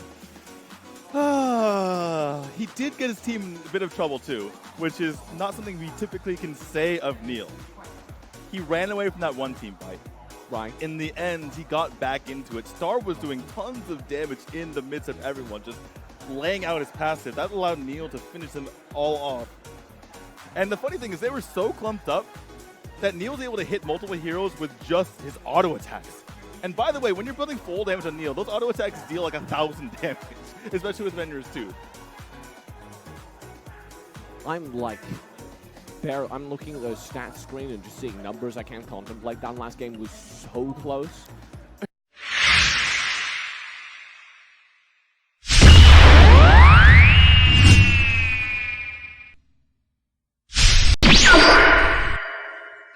From Vietnam wildcard yesterday. Right. And we're like, wait a second, does Neil play Fennec? I had that thought in that series. I kind of just thought that Vietnam wildcard were a little bit overcautious, but we'll see. Not determined either way yet. The Tara will go to the side lanes. Marja could go mid or side lane, which opens up the flexibility for Fennec to go to jungle. But I will admit the fact that Marja and Tara are in this lineup strongly indicates Fennec is going to jungle. Right, and Tara is one of the better heroes in the game against Richter. Richter just cannot burst her down. Tara always lives. There's nothing much you can do about that outside of sustained damage. They do have an Ignis for that. But it'll take an Ignis a while. Morin, now that'll chew up a Tara. Is this jungle? I would trust Ellie to run this inside lane. I think that's... Oh yeah, but it's, of course, Ellie has the Morin. Rourke or Wonder Woman Hubbard. I'd actually prefer the Wonder Woman because I feel I need a little bit more HP on the Vietnam side. But then again, who's going to kill the Tara? The Morin. But who's going to kill the Tara early? The Morin. Oh, nice. I was espousing the virtues of Kali, and they just bust her out. Kali's actually very good against Ignis. That means jungle Fennec for Neil in the Grand Finals Game 5. So, let's talk about this for a second. This is very interesting because Vietnam have a more mixed draft. Rourke and Richter like to get in there. Ignis and Morin obviously have the damage from the back line. Whereas Chinese Taipei, they've put up a composition that's pretty difficult to kill, right? Because Marja and Tara are both capable of just, you know, in Tara's case being very hard to kill. Marja has the Ghost Walk to get away from any dive, whereas Fennec has that rolling lightning. Kali just stays so far back that you can't even get to her in the first place. I don't think Vietnam have enough HP. They've got so many squishy, static backlines, and there's so much capacity to run them down. That Kali is a master stroke, because who do they hide behind? The Teamy? Teamy doesn't have a whole lot of HP. He doesn't, and he doesn't want to pop a being a bro off of an ethereal pulse, that's for sure. The Chinese Taipei, if you look at it from like one dimension, it looks amazing. But then you start thinking, like, how are they going to finish off targets once people get low after the ethereal pulse? I really do feel Chinese Taipei have won that draft. Yeah, okay. You know, I think so too. I think so too. Just on the basics of it, the fact that they're hard to kill, they're going to be able to do a lot of damage. But how do they finish off their targets is what I'm trying to get at. The Morin. I feel like my answer to that hasn't changed. I think if this Morin gets light... No. I'm talking about Chinese Taipei. Right. Chinese Taipei have a Fennec. Does the Fennec jump in there? Yeah. Okay then. It's Neil. Fine. Okay, fine. I underestimated Neil. It's Neil, Daniel. Any other Fennec wouldn't be played in jungle. Any other jungler I wouldn't believe in on Fennec. But Neil, absolutely. He'll have a duel against ADC on the Rourke. We're into Game 5. So, incumbent on Chinese Taipei to try to get the lead here, even though Vietnam has very solid early game heroes. Yuzon already in trouble. Vietnam wants to play aggressive. Who kills the Tara, you ask? Well, if she's fighting 1v3 before she has her second ability, then maybe. It's a team effort. That's the answer. Solid start from Vietnam, able to steal away the jungle, and Chinese Taipei do not have a rebuttal. They're not able to get any jungle on the Vietnamese side. A little bit of poking men. I'd like to just give a brief shout out. The Vietnamese broadcast, which is on the big screens behind us, has a poll that they run from a sponsor. They poll the audience and they post who thinks who's going to win. Literally every single time it's been 90% Vietnam. Benny in trouble, too far forward, Crowe for the stun-up, Booty Boots would kill him, he lands it, first blood to Vietnam. Maybe those fans are right, Daniel. Neil's gone as well, Vietnam have 2. Vietnam do not believe in the Neil Fennec, DJ. They say, this little bug is mine. They take him down with ease. I was relying on the tank to come from Yuzon. I was thinking that Yuzon could slow down these team fights. Yuzon isn't even playing the game yet. He's still farming up in the top lane. If you look at the side from Vietnam, aside from the Morin, they have the heavy early game advantage. They have the Rourke, the Richter, the Ignis to get these fights started for them. That's why they're making this happen. Gao, win cup to the Dying Spirit Sensible. Sick little play from Benny. I don't even know if Benny knew he was going to die at the end there, but that was still very frustrating if you're a Gao. Pistol Kraken will be the focus. Ellie, though, burns it down. You can see Vietnam. Oh, win! Oh, perfect timing on that one. Benny caught forward. There's Vietnam for their revenge. The setup for the raid of Dire. Benny's gone. Wins on the the duel! Whoa! Ghost walk through. Wins gets it. The crowd. The flicker forward. Silent. And now Proe will as well. He turns just to try and slow down the fight. That means Ellie escapes, and that is all important. But there's no way around it. Chinese Taipei just dealt Vietnam a critical blow. Line him up, TJ. Star saw stars in his eyes as they're all there, and he just laid down the ethereal balls of multiple members to take him out. Gao, can he take him 3? Gao thinks he can. Mark of the Hunter will be blown. Star takes the fight. He overestimated himself. Now the ethereal pulse will chuck a blow. Crowe of the flag. Wind cuffed away. Can't intervene, but Ellie's here. Gao saved the tower. Winds actually went forward into that tower to try to finish off the kill. Star doing an excellent job on this Kali to make this happen. Ignis trying to make something happen, but Kali isn't rotating. Yeah, that's on Benny. What? That's on Benny. Yeah, I think he's trying to get the Kali rotating back, but Star, he just beat back to base. And XP knocking Benny around a bit. He doesn't really do enough damage at this point, but... Well, I mean, oh, yeah.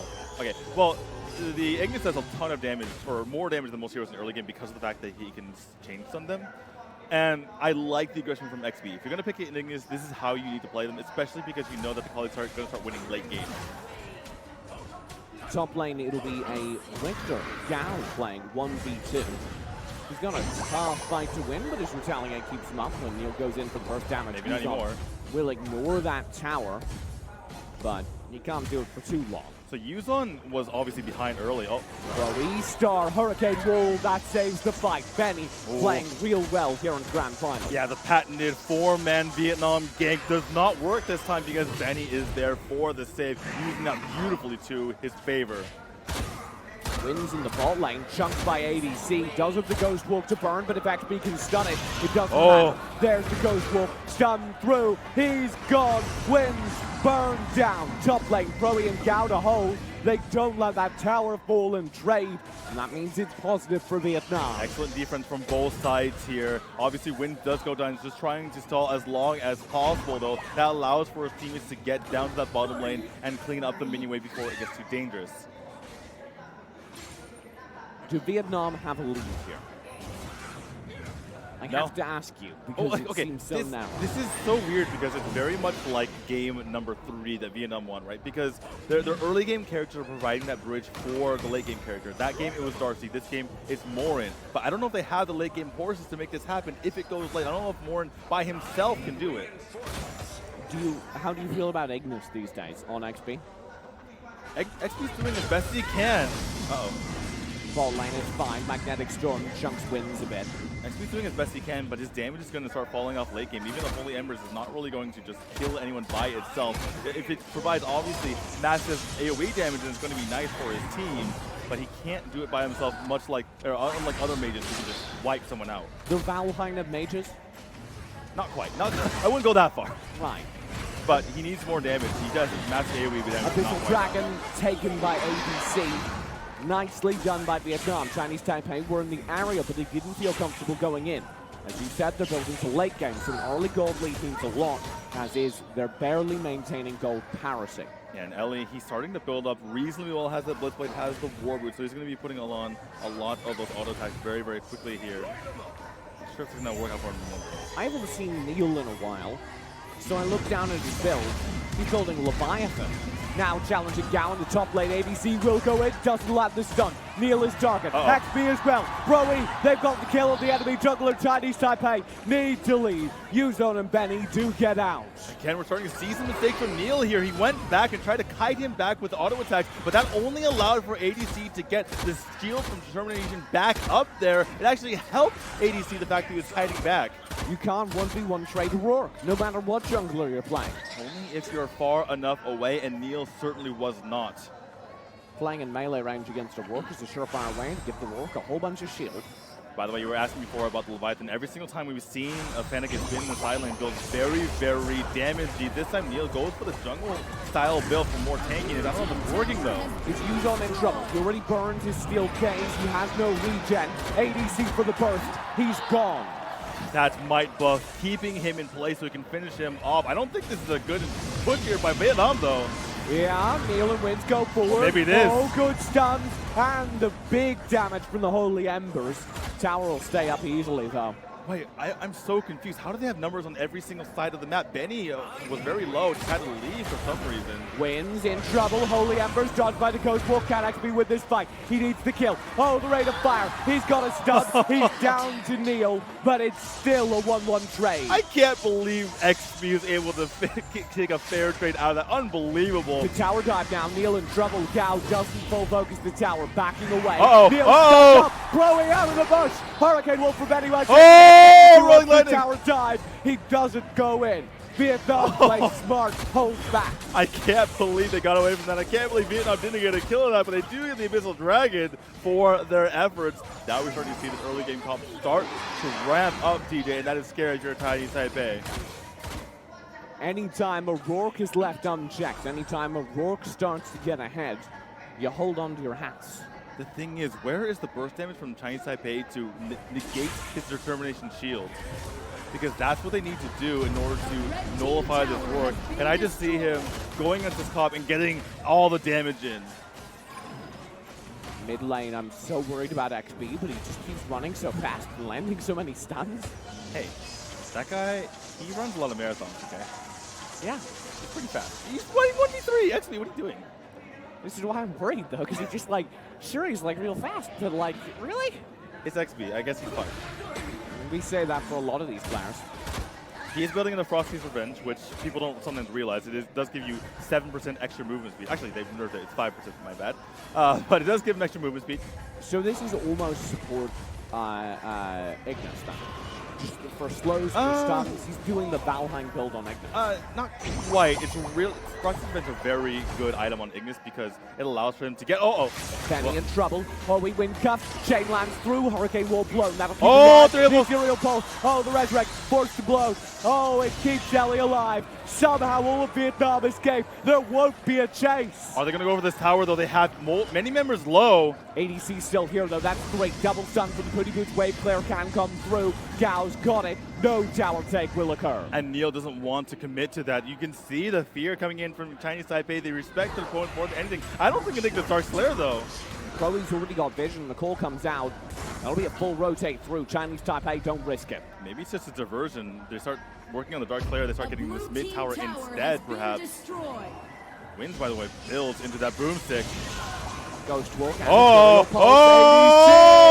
He's fine. XB tags it. Holy Embers. What? There's the turn. He just deletes Star. He's got wins as well. Maybe too far. Gao himself should fall, but it takes him so long. XB turned that team fight on its head, TJ. Rourke was going to die. He was going to die. It's not like Star just forgot how to aim. XB stunned up Star, prevented that kill, and allowed for Star to die as well. That was a 2-for-1. That was basically a complete flip by XB there. Now they're trying to get tower. Whoa. XB. He has made me a believer in Ignis. I mean, if you could just have Rain of Fire be a stun every single time, I suppose. Ellie versus Yuzon. Pops the Magnetic Storm. This is still very dangerous, though, because he's 2v1. That's such smart play. Backs out, grabs the tower, teams up with XB again. Yeah, these are two fast geezers, TJ. They're not going to get caught by the supports here from Chinese Taipei. ADC, though, getting a little bit greedy for that jungle cap. Has XB ever missed a Fire Crash, Rain of Fire combo in his life? I saw one earlier, but that's kind of hit. Oh my goodness, SB is providing so much control for his team. I thought he would fall off late, but the fact is, he's keeping the entire Chinese Taipei team in place, and that is amazing if you're Ellie. When caught out, goes Wolf front. The Geezer combo, TJ. The Geezer combo, the Ignis, the Morin. The beards are so long. The old men take the stage and possibly the throne. Vietnam looking real good in this game. Chloe through. Neil will roll away. ADC wants to fight Magnetic Storm. Oh! He just vanishes. Oh! ADC's got the kill at range. I didn't even think he was going to get that, but he gets it in the end. The damage is fierce coming out from Ellie, and now they're starting to hit their stride. In order for the Ignis to get those stuns, he needs to land his Firecraft, that AoE tiny little circle, and the Rain of Fire as well. In order to do that, you need to be so good. In order to do that consistently, you need to be one of the best bench players in the world. And then Elliot loves it when XP is capable of doing that because he follows up with the Mad Agnes or follows up with the damage, and that's how the damage is coming through, JJ. The stuns into the Ellie damage. What I missed when I was observing his team composition earlier, Ignis does so well. This is just the best Ignis I've seen in ages. Yuzon in trouble. Holy Embers. XP's got the kill. Vietnam cannot be stopped. Curse of Death, TJ. XP picked up Curse of Death. That negated the healing from Yuzon. You can't just pop your ult as Yuzon anymore. You're going to die. Vietnam looking for the third game to their name. Looking for game 5. It's looking like it's going to happen. The one thing you can say here about Chinese Taipei is They have the Kali. They have the Fennec. It gets extremely difficult to take these towers down. Nobody's behind that tower anymore. Benny. Benny's in trouble. Does have the Hurricane Roll. Oh! It will barely get him out. Ethereal Pulse in answer. Oh, Flicker! What? What? No way! No way! What are you? Gone to Vietnam. Neil wants the turn. Hurricane Eversack looks good. Yuzon has the punish. 1 kill back over. Ellie falls. Are you kidding me with that play from Ellie, though? If he doesn't go in that Flicker and they don't get the kill on him, if they don't get the kill on Star, what ridiculous aggression coming out for him. He is the star of this team right now. I can't believe that play. Star saves the day. That Ethereal Pulse was real good. It was pretty good, but he still died to XP, or excuse me, to Ellie. Right. I can't even believe that happened. Red team tower has been destroyed. By the way, they are definitely going full in on just having Rourke and the Morin deal with him. What is this madness? He's a team. He's fun. We've seen this from all the good teamy players. But I want to point you to Ignis's build. You were talking about whether he's going to go into more of like a support style. Looks like he is, right? Because he has the Tome of the Reaper to slow down the healing. He has Frosted Revenge. He's now building another hybrid item into that Bear's Agony. That's what that Platinum Gauntlets and Enchanted Scroll are for. So it's very hybrid-y. Allows him to stay pretty much on the front lines, and then Ellie's able to rain in the damage. I asked you to say it earlier. You balked. I'll say it now. The Valheim Mages. Hey, if you have Ellie providing all the damage in the background, I suppose. Yeah. You want to build the Valheim and Mages? Well, we say the same thing with Valheim. You need your damage to come from somewhere else. They have a Morin drafted for that. They have a Rourke drafted for that. By the way, I have to point it out. I know this is a major grand final, but the all-bearded team. We'll give a beard to the team. You're right. Rourke, Ignis, Morin. Oh, the dive. Gowan, the Oh! They don't care how janky that tower is. He's not nearly as tanky, TJ, when his healing is cut in half. That is the power of that Curse of Death, and XP makes through to land it every single time with that Holy Embers. ADC currently soloing the Darkslayer. It's just a Rourke thing. Just Rourke's thing, TJ. The Enraged Abyssal Dragon will be the focus for the 4-man core of the team. They can take it anyway. I don't think that Chinese Taipei can contest. ADC just solos the Darkslayer, pops the ult to secure it. Yeah, easy. Enraged Abyssal Dragon, Ellie's got that soloed. Yeah, they have a solo for each side. This is starting to become the end of it here for Chinese Taipei. I was going to say it's dangerous. We're past dangerous, TJ. Well past dangerous. We are solidly within the danger zone. I mean, they're setting up the coffin. They're calling the funeral service. The danger zone. They're calling the funeral service, TJ. The this beyond is imminent. danger zone. This is very bad if you're Chinese Taipei, but if you are a Vietnam fan like the Craze fans with the Lightning Sticks here, this is it. This is everything. Wins Benny Star on the defense. Super minions in mid. You can see the flank from Yuzon. Yuzon just struggling this game. TJ wins and Benny are still level 13. Oof. Oof, indeed. Benny stunned up. ADC for the dive. Proe on the side. Ethereal Pulse scares them back, but they can't save that tower. They can't even contest it. There's so much clearer from the wave here, but it doesn't matter. Vietnam's still making their way in. For the high grounds, it matters. Proe, stun up Neil. Oh my god! Oh. That was such a good opening. Oh, Ellie! Oh, the wind gust! The wind gust! Resurrect wasn't in time. Ellie back, being a pro, saves the day. They get Benny on the Holy Embers. Oh, the Ethereal Pulse! Doesn't get the kills. The tower's down. Tower's gone. The 2 high grounds falling. The minions are here. Chinese Taipei, can you hold on? So no. Neil for the Yuzon. Yuzon arrives on the flank. Half HP on the core. Yuzon in. They've got nothing. Yuzon can't turn it. Not 1v3. Neil? Waves coming in. No. Neil, No. he can't either. Just like that. That's it. 5 to Vietnam.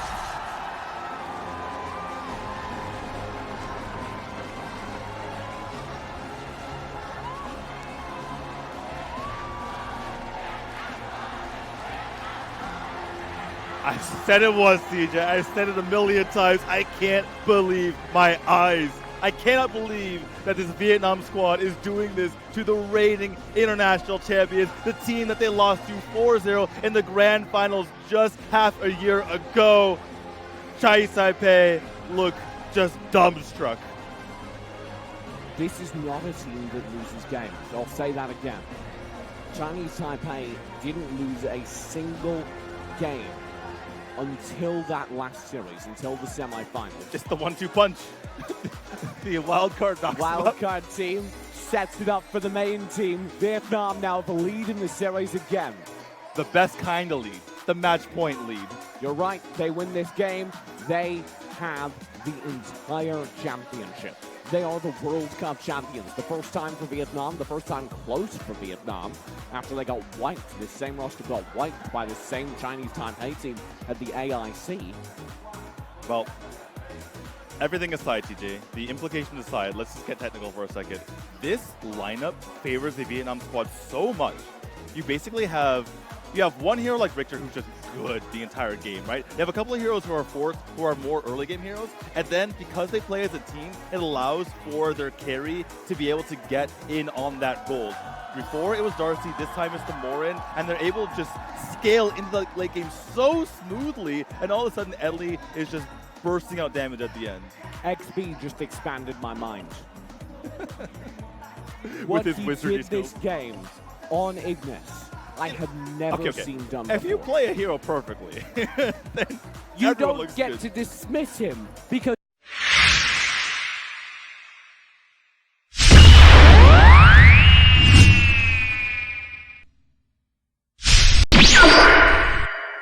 maybe they just believe If they more pick in this, the they Nacroft. better win. They cannot go out this way.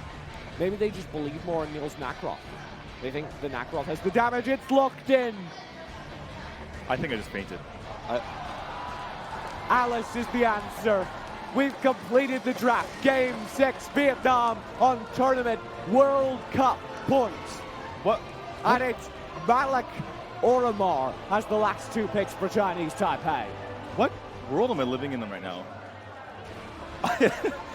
In a series that has been unbelievable, this just takes the cake. I mean, what? What just happened? So I have no analysis for you, TJ. where could the damage come from?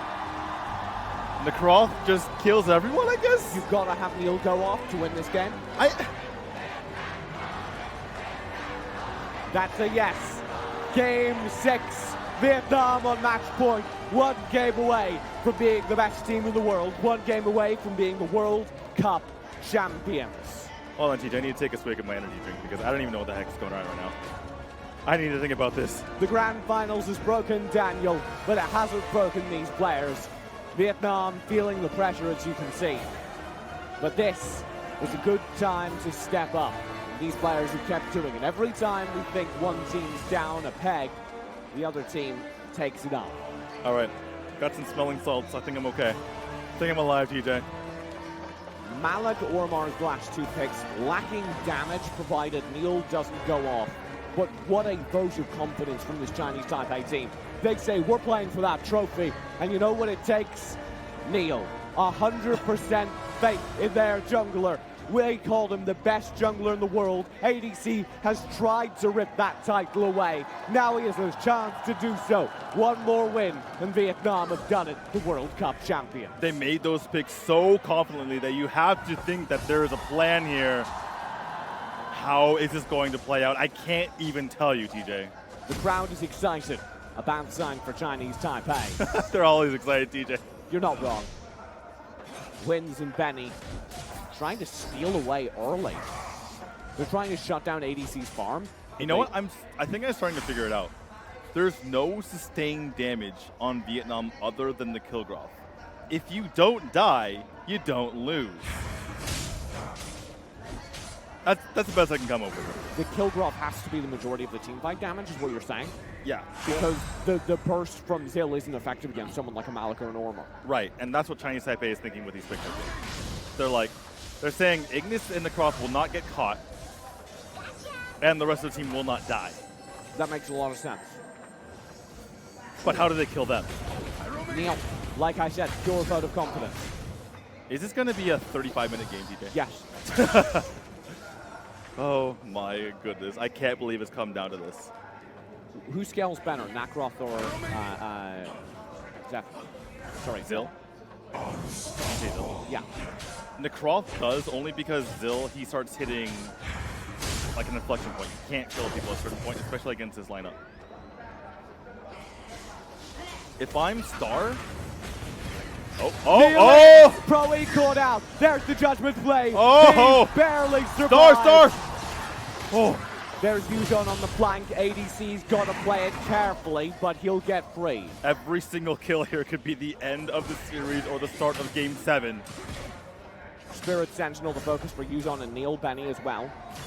Smite will take it away as Gao chases. Oh my goodness, everyone is on pins and needles right now. Look at Yuzon. Look at Gao trying to take on Yuzon.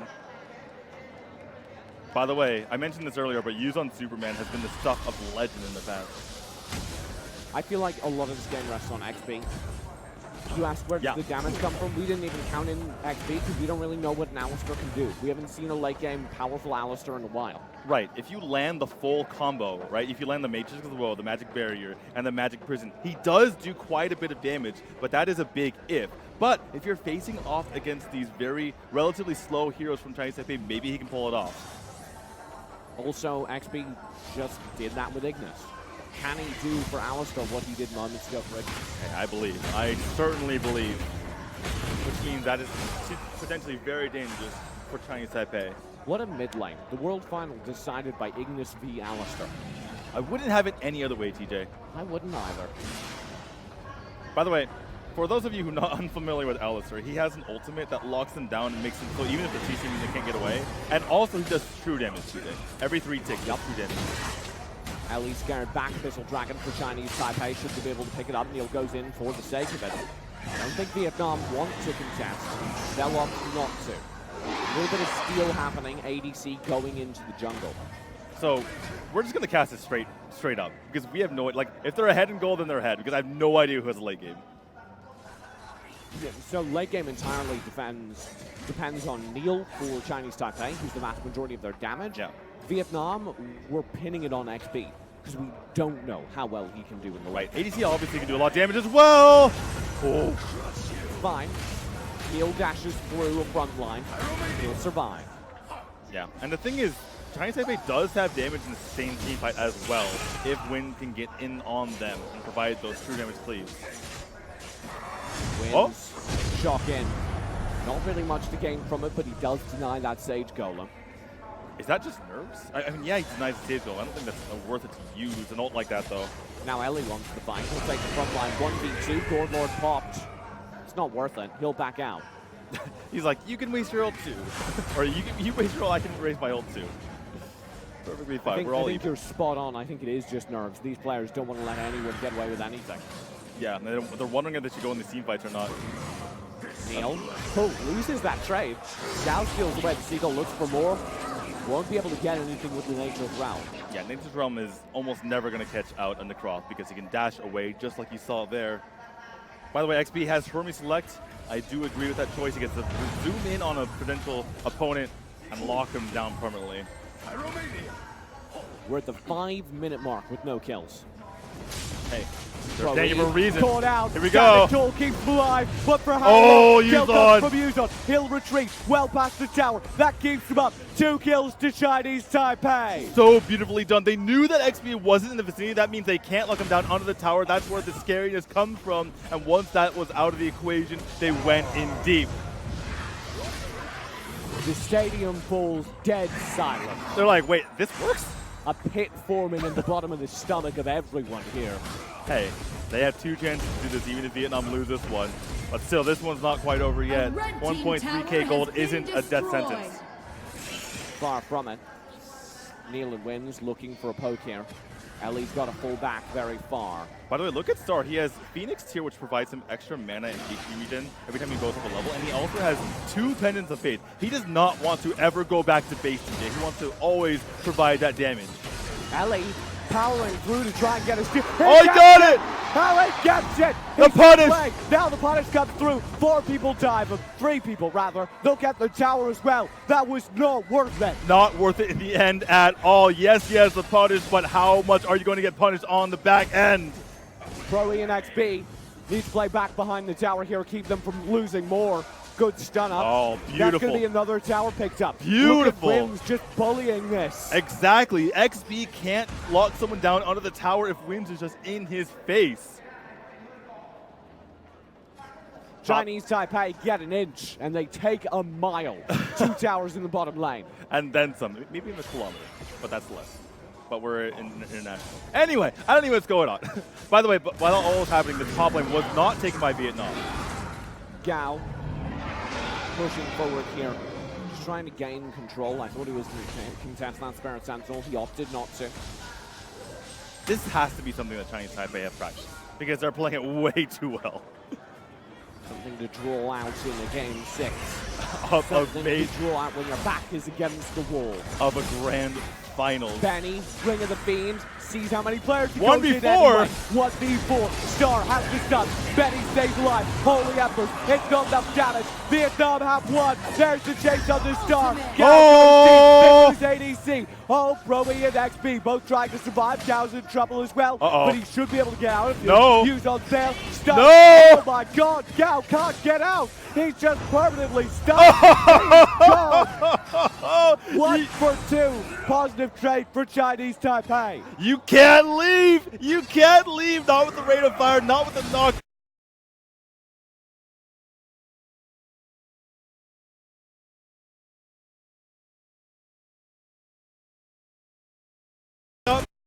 Bro, Neil, you're stuck there for eternity. Even the knockback reviews on just to make sure he's stuck. And that is a 3rd tower in the front line, taking down 4 in total.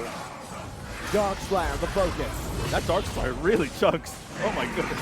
This is a real early time to take the Darkslayer. 5 kills though to Chinese Taipei has emboldened them. Usually I would say that the other team knows that when this is going on. For Vietnam, I don't even think they think this is happening right now. They know now. Absolutely. They're like, wait, what? That's a Darkslayer. Okay. Bot lane pressure will come through. Maybe Ali can get something back for the team. But I don't think he wants to stay long enough. Well, that was a guaranteed tower if he did stay. He does have the Gorlo to run away, but he decides to run away early.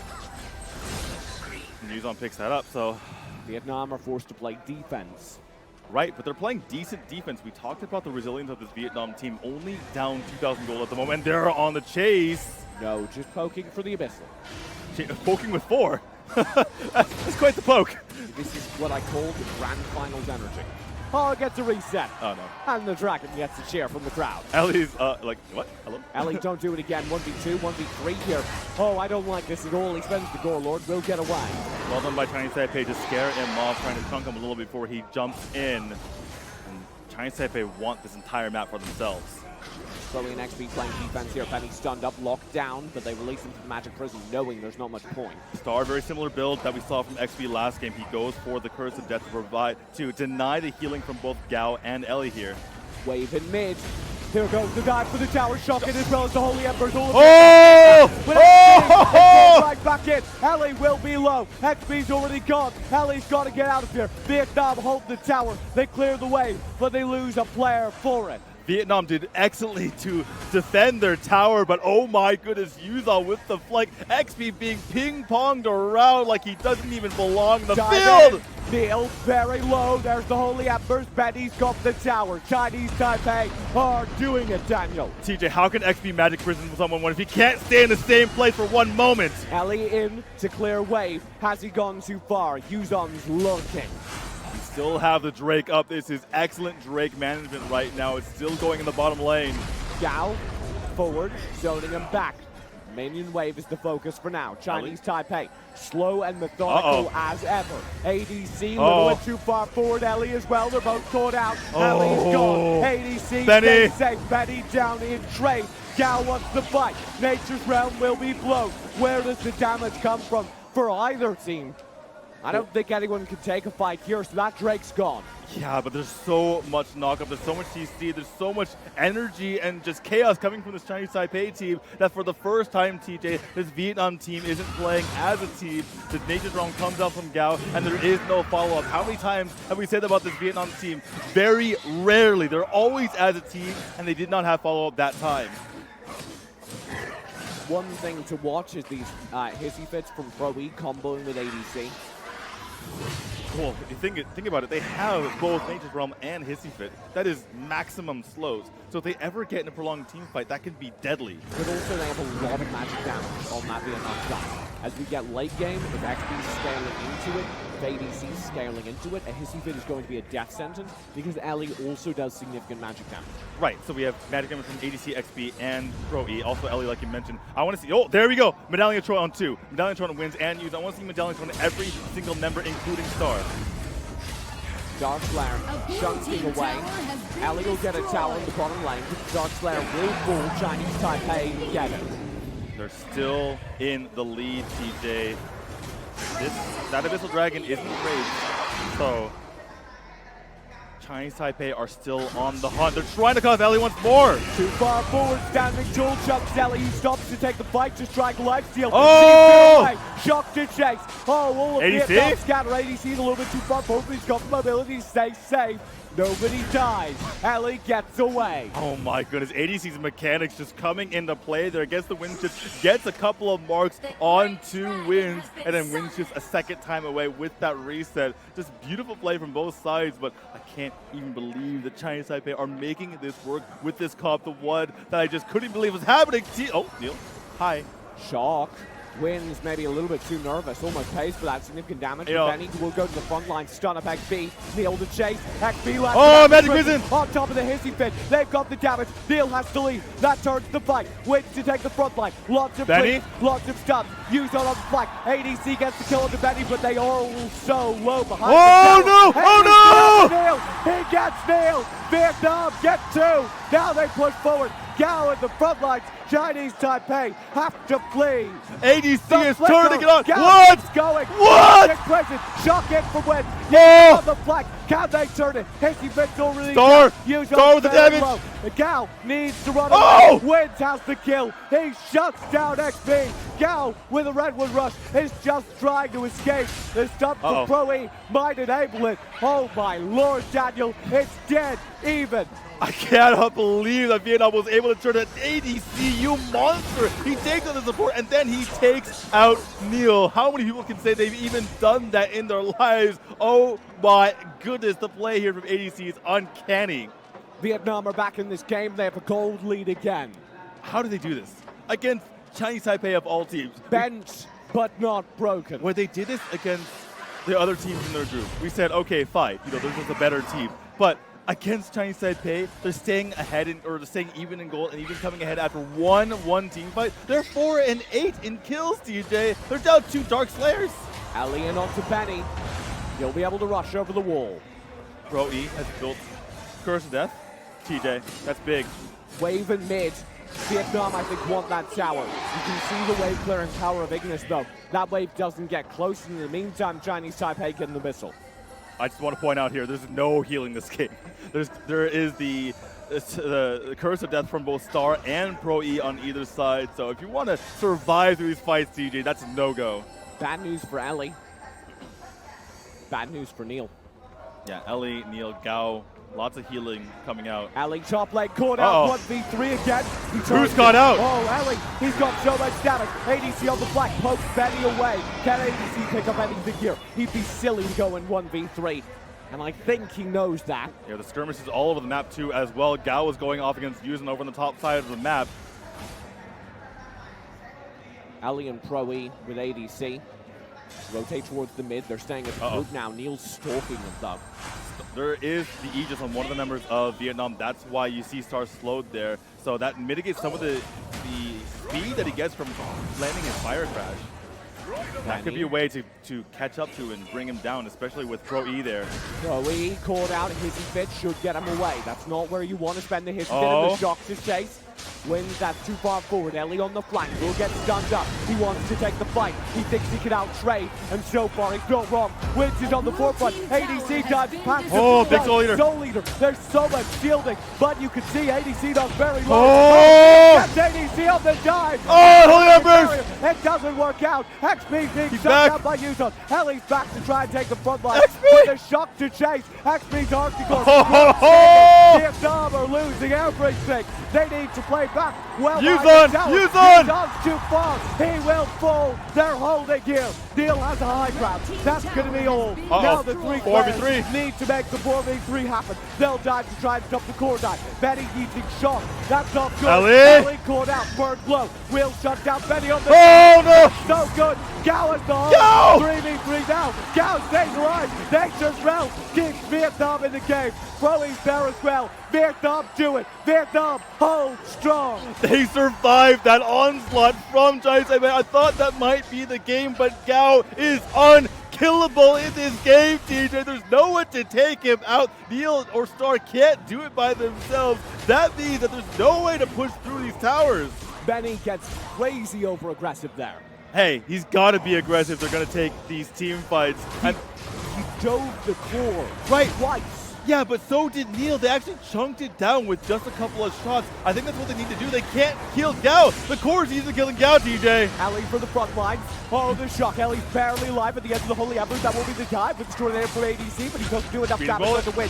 Gao has the hold. Look at that Nature's Realm. Now, who gets the enraged Abyssal at close range? Star wants to go in. Oh, they get it! It goes to Neil. Nicely done. Gao needs to get out. Redwood Rush won't let him see the stuns coming through. Gao's barely alive. The ring of the feet for Pro E keeps him up. He goes back in with the Redwood Rush, and it will not save him. Used on is on the flag, but Neil's diving in, chasing ADC. Ali just chooses to run. He'll get away. Vietnam are down a member and their most important tank. You can see the aggression coming out from Neil. Now that he has that Dark Blessing, he wants to go deep into the enemy side. Deep potentially onto this core. Now that he has his buff to his save, they're going straight with that Dark Slayer, TJ, and this could be the game-winning push right here. Gao, 28 seconds. I don't know if he can come back in time to delay this onslaught.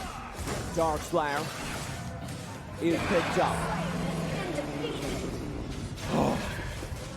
Calm before the storm right now, TJ. Here it comes. Taipei pushing for a game 7. Vietnam, I have no idea what's going to happen right here. They're coming for wins! Ellie wants to fight, wins is too far forward. Magic Quiz catches him out the hasty, but it's too late though, and the Soul Leader keeps him alive. Neil's on the flank looking for the hunt. There's the tornado wave. Goes down to ADC in the back line. Neil does. Oh, you're kidding! Find a target. ADC's too far forward. He goes down in trade. I can't. ADC almost turned that against 3. Pro E and XP just have to play back behind their tower. Without wins, I don't think Chinese Taipei will go for this full dive, at least not without the Drake in perfect position. You never know, they tried to go for a core with the entire opposing team up. They might just say, you know what, Gao is harder to kill than the core, let's go for it. Gao wants to fight again with Ellie. They go forward, they got the standing tool out early. His fit as well, just looking for wave clear here. They'll try and take the fight underneath the tower, but Yuzon can now. Yuzon! The Swedish boy is perfect. Neil goes in, big damage from him. It's not enough to get the kills. The core! The core focus from Neil. I don't think he's caught it on his own, but it will not matter because Yuzon's back through again. Gao's got the damage to turn. It's 1-for-1. Neil's back. Back with blade returning. ADC won't react in a few Neil's alive! Neil's alive! Neil on the floor. Ellie stays alive. Gao stays alive too. Vietnam hold. Neil hold. Only XP falls. ADC just respawn. They jumped back in. Gao hold. Oh my goodness. Done by Gao. He keeps the team alive with another Redwood Rush out of branching out. My God, Gao is working overtime. So too is Neil. It's so little the entire time trying to jump back in on Gao. And by the way, TJ, Gao has a Blade of Eternity that hasn't even been buffed. He hasn't even shown his full form yet. ADC's back.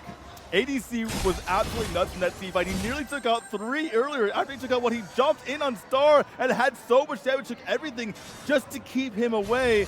I gotta mention one item though, TJ. Neil has now Fenrir's Tooth. That is a very big deal for finishing off Gao and the rest of the team. For all that work all Chinese Taipei got was 1 tower. However, just do it 2 more times and you win the game. Here's the Dark Slayer, their chance to do exactly that, Daniel. Every single time they try it, though, Vietnam, it's dangerous. Vietnam are so close to taking these team fights. There is no set formula for either of these teams to go into these team fights. It is just bear, brawl, knock down, drag out team fights, TJ. 20 minutes on the clock spent in this game. We thought it might happen. We thought it might happen between these two. Especially these 2 rosters, these throwback rosters with very little damage. It's insane. These team fights are slugfests. Pro E reveals the entire Chinese Taipei roster with Ring of the Fiend. Vietnam intends to contest this Dark Slayer. They absolutely need to as well. There's no reason for them to back off in this particular situation. They have enough goals to contest. Oh, they're pushing on to get a pick again. They're looking for these picks. They tried to go for wins earlier. As long as Vietnam doesn't overextend, it's fine. Ellie wants to go in. He chooses Neil. Neil will dash away, but he's still got the chase. Shock-in will come through for win. Ellie can get away. Multiple ultimates used there. The Gore Lord, the Holy Embers. Benny. Ooh, nice double stun. But they successfully, Chinese Taipei successfully forced Vietnam away. The waves are crashing against their towers during this time, and they've just got to go back and clear it. The question is, what can Chinese Taipei do with this time? They opt to spend it clearing jungle and getting the enraged Abyssal Dragon. Yeah, while they're here. While they're here, this is very important. Win, Go and get it. out. Oh! Magic Push comes through, hitting it on top of Witch, takes a lot of damage, but the Rock still keeps him alive. Now Benny in front line has the standing tall. Shock! Not keeping him up. Win, Shock, front line, Gao in the back. He's got so many. That Red Bull rush is massive, and he slows down the fight. Oh, the back line! Neil! That's three. Oh, the Magic Prison! Magic Prison locks down Neil. He'll be kept alive by the Dark Oh! but he goes down. He's back, he's back! Blade of Eternity keeps him up. Oh my lord, Neil. Ellie! They lose XP. Benny stays gone. Now Neil needs to turn this fight, and he's got to do it massively. Gao is 1v1ing in the backlines against Star. He will eventually die, but he's got the Blade of Eternity when he does. Ellie running away from Win. Can he live? Will be shot. Oh! He's barely alive. Neil, One more Win. dash. They're just going for the core. They can Oh! take it. The punish! They've got it. They've got Game 7. They've done it, Daniel. Just like that, Chinese Taipei take us all the way.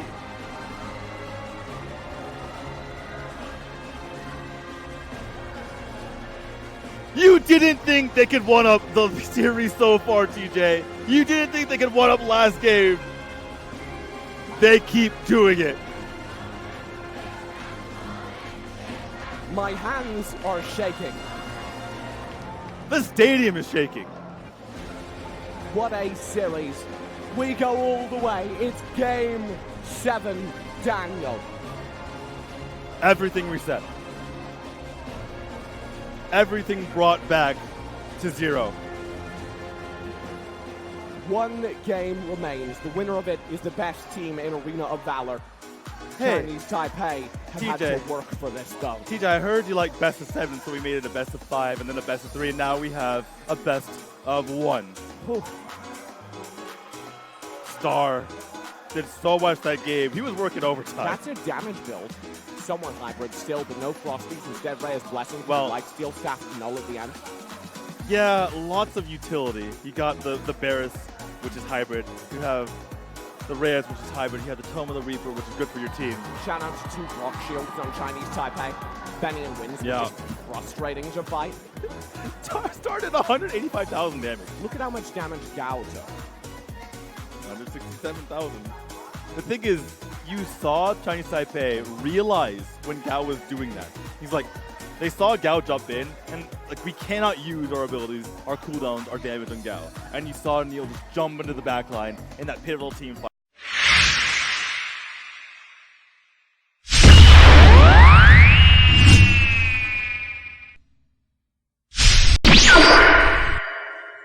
Ryoma. Malik Ryoma's last 2 picks covered by Vietnam. That would give them solid front line for the Malik. I don't really agree with the Ryoma, which is why I'm not shocked to see it swap round. Marja comes through. Ghost Walk will allow a little bit more of that dive, but it now means the Ryoma's hovered for Chinese Taipei. So, that Marja gives them the magic damage they need because the only magic damage was coming from the support Sephira. We're going to see the Malik Sephira mid. It's a very formidable combo. Very hard to deal with. To make up for that magic damage, like I said, they go with the Marja, and in the other lane they have the Varus. Neither can very adequately deal with the Richter, though.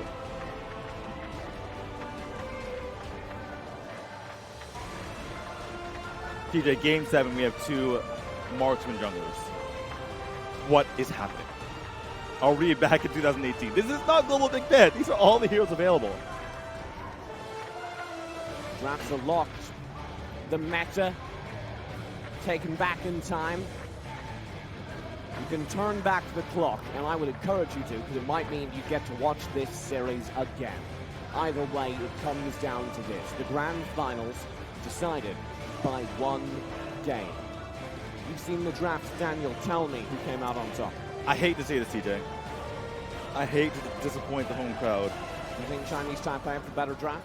Yeah, and I hate to have this final game be a dud. I really think they crushed this draft. Well, I have good news for you. I disagree. Vietnam, in my opinion, comes out on top of that draft. I do not believe in the Violet. I do believe in the Shock Ultimate. I do believe in the Malik. I do believe in the Martyr. And I do believe in Vietnam. Hey, my confidence is not wavering in Vietnam, but to take us this far, nobody expected Vietnam to bring us to Game 7 against Chinese Taipei, but oftentimes it felt like it was Chinese Taipei on the defensive.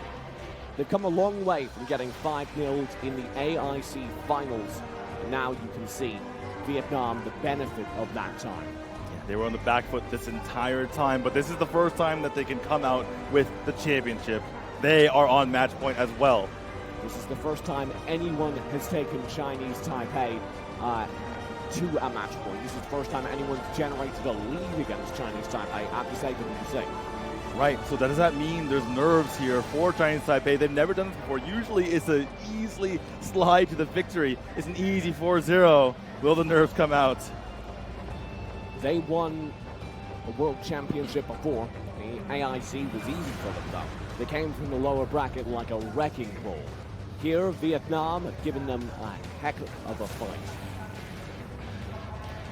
I say it again, TJ. This has got to be the carry of ADC's life. $200,000. The Arena Valor World Cup rests on this game. The double sprint to the center, TJ. It could not be more emblematic. Here we go. Ali will take the front lines with his Serpent's Embrace. Wins already pushed back.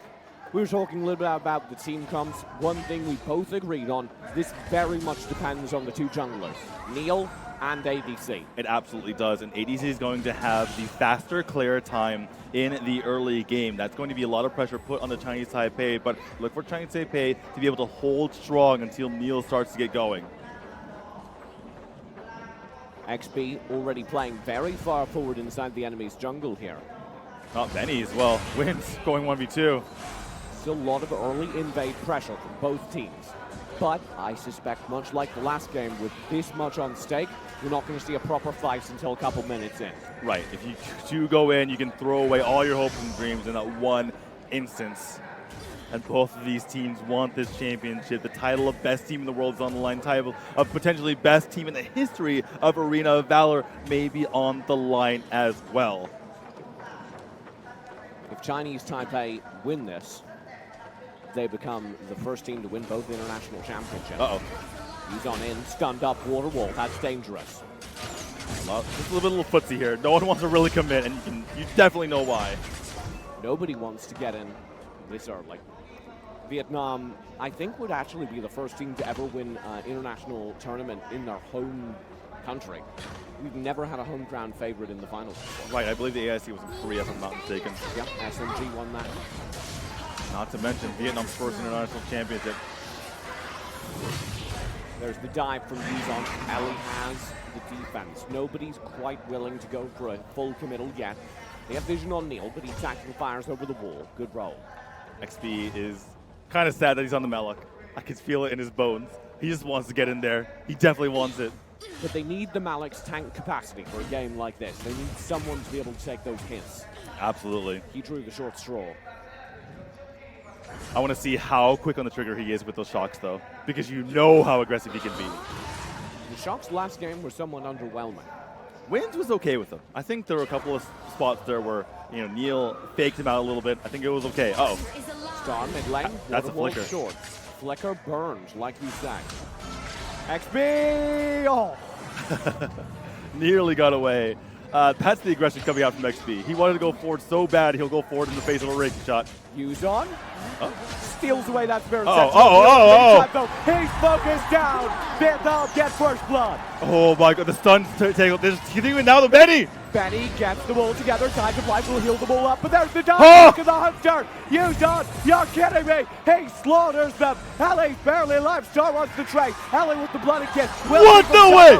Oh! He pays the price. Yuzon shuts down Vietnam. I can't believe Ellie nearly made that happen. Star able to barely hold on with a sliver of life left. That means he needs to go back to base, though. They avenge Neil like they definitely needed to, but Neil, he needs his farm right now.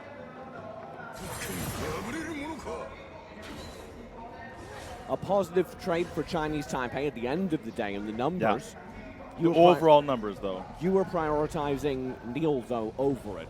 Right. He does have 2,000 gold, so he's not doing too badly, evening the score with ADC here. Star stunned up mid lane. XP wants the soul leader. They'll get him real low, but no kill comes out. Classic Vietnamese aggression, going in with 3 deep behind the tower.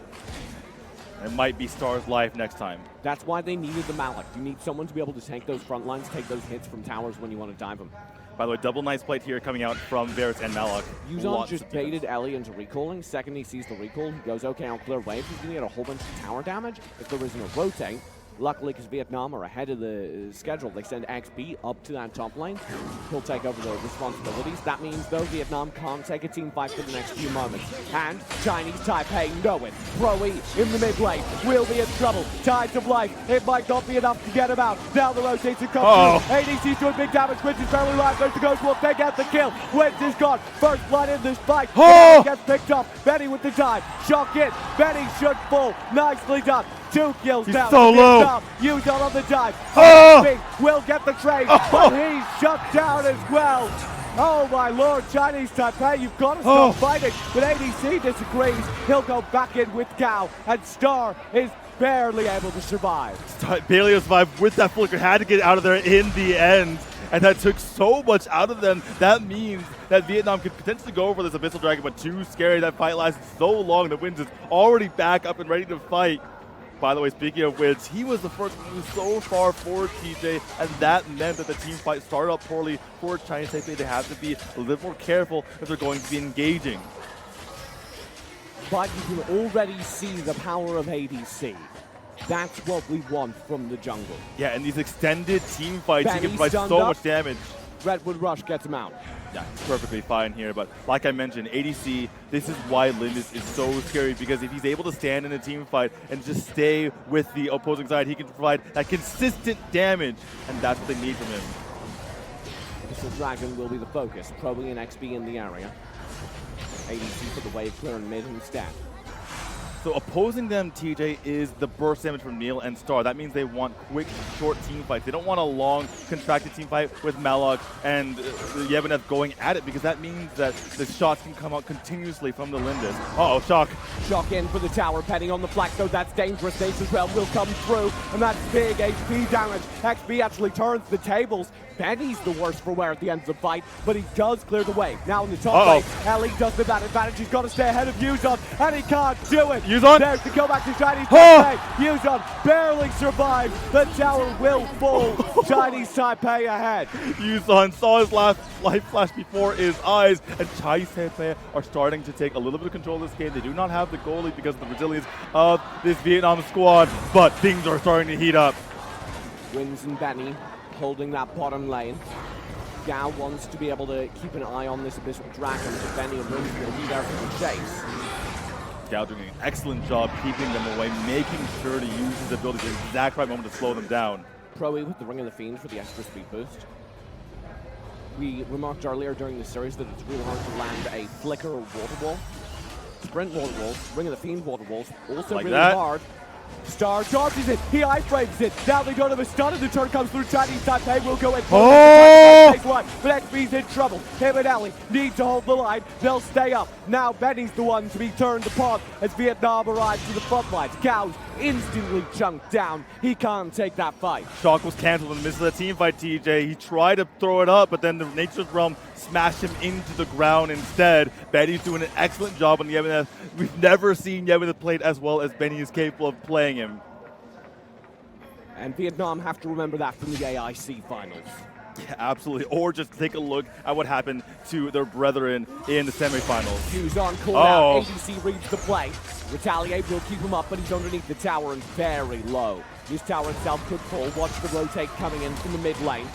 Chinese Taipei have backup forces. Ellie's there to intercept. Tower will go down. Beautifully done by Vietnam. Yeah, and a mistake here from Chinese Taipei. They try to rotate, but instead get nothing. They should have known that the tower was already going to die.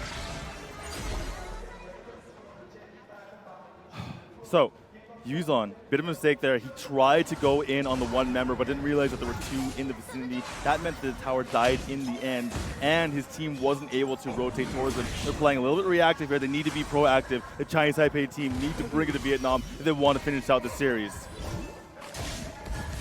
Vietnam able to gain control of this game so far, like you say.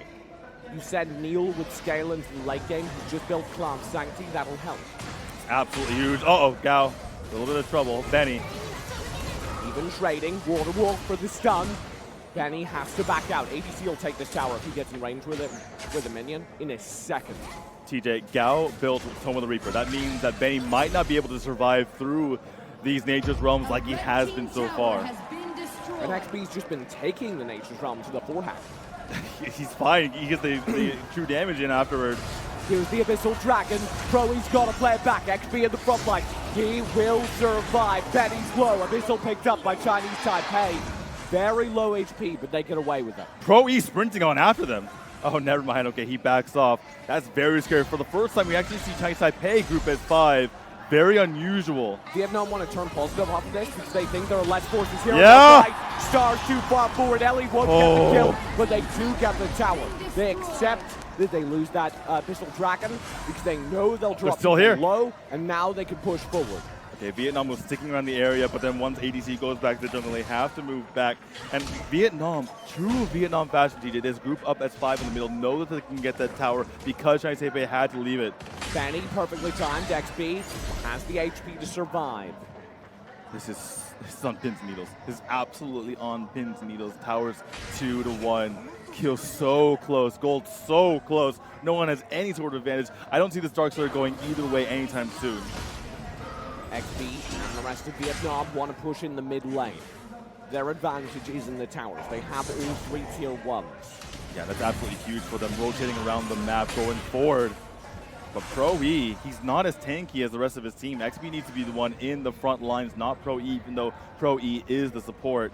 This is not like game 1, TJ. He can't just stand there in the front lines. But my God, has XB been doing a good job of that so far. Yeah, it's been extremely hard to get through that front line. XP providing the beef and Pro E providing the stuns and all the heals as well. By the way, Star does have the boomstick now.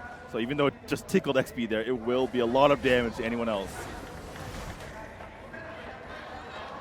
Benny's kind of the equivalent tank over on the other side though.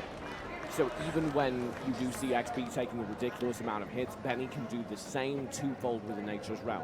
Right, but it might get burst down if he faces ADC and Gao, because Gao does have the Tome of the Reaper, like I mentioned. Tome of the Reaper reducing his self-healing from the Nature's Realm, making it entirely probable to get a kill. Ellie doesn't land the surface break. That puts him in danger. He has no bottom. Ball lane. Gao's in. Shuts him down. Ellie up here needs to stay strong. Proe has a good stun. Riki shot won't be fired off. Oh my Vietnam goodness. survive, but they lose Gao in the bottom lane Yeah, to Yuzon. in that split screen in the bottom lane, Gao actually had like 60% health left when Yuzon turned down his Mark of the Hunter, and it took every single last tick of it to go off, and then finally Gao was burst down at the end. A complete turnaround and a massive killer for Yuzon. Proe's Ring of the Fiends reveals where everyone is, though. I don't think. Oh, Ellie, too far forward. Bloody Kiss will get him out. Yeah, the only way to really kill Ellie here is to have both Neil and Star in the vicinity, because he is that tanky. That's what Varus can do for you. Be that extra frontliner. These are complete different styles. Neil's level 15. Is he fed? He just picked up Muramasa. That will kill the front line. Gao on the Black Tides of Life already burned. There's the shot from XP. Neil stays back. Oh! He takes the front. He's so low, but it works out. Oh, Ellie. Oh, does it? ADC gets the kill. Benny's gone. Chinese Taipei need to flee. Their attack played so well, but they had no backline damage. And now the rest of the team just needs to run. The sprint from Pro E nearly killed off Star because the cavalry was coming in from ADC. Star had actually burned Flicker, which is a much longer cooldown. The aggression from Pro E coming in hot right now. And do they have the space to take the Dark Slayer? They don't think so. Oh. But you can see ADC is working on the Abyssal Dragon, so a little bit more gold in their bank at the very least.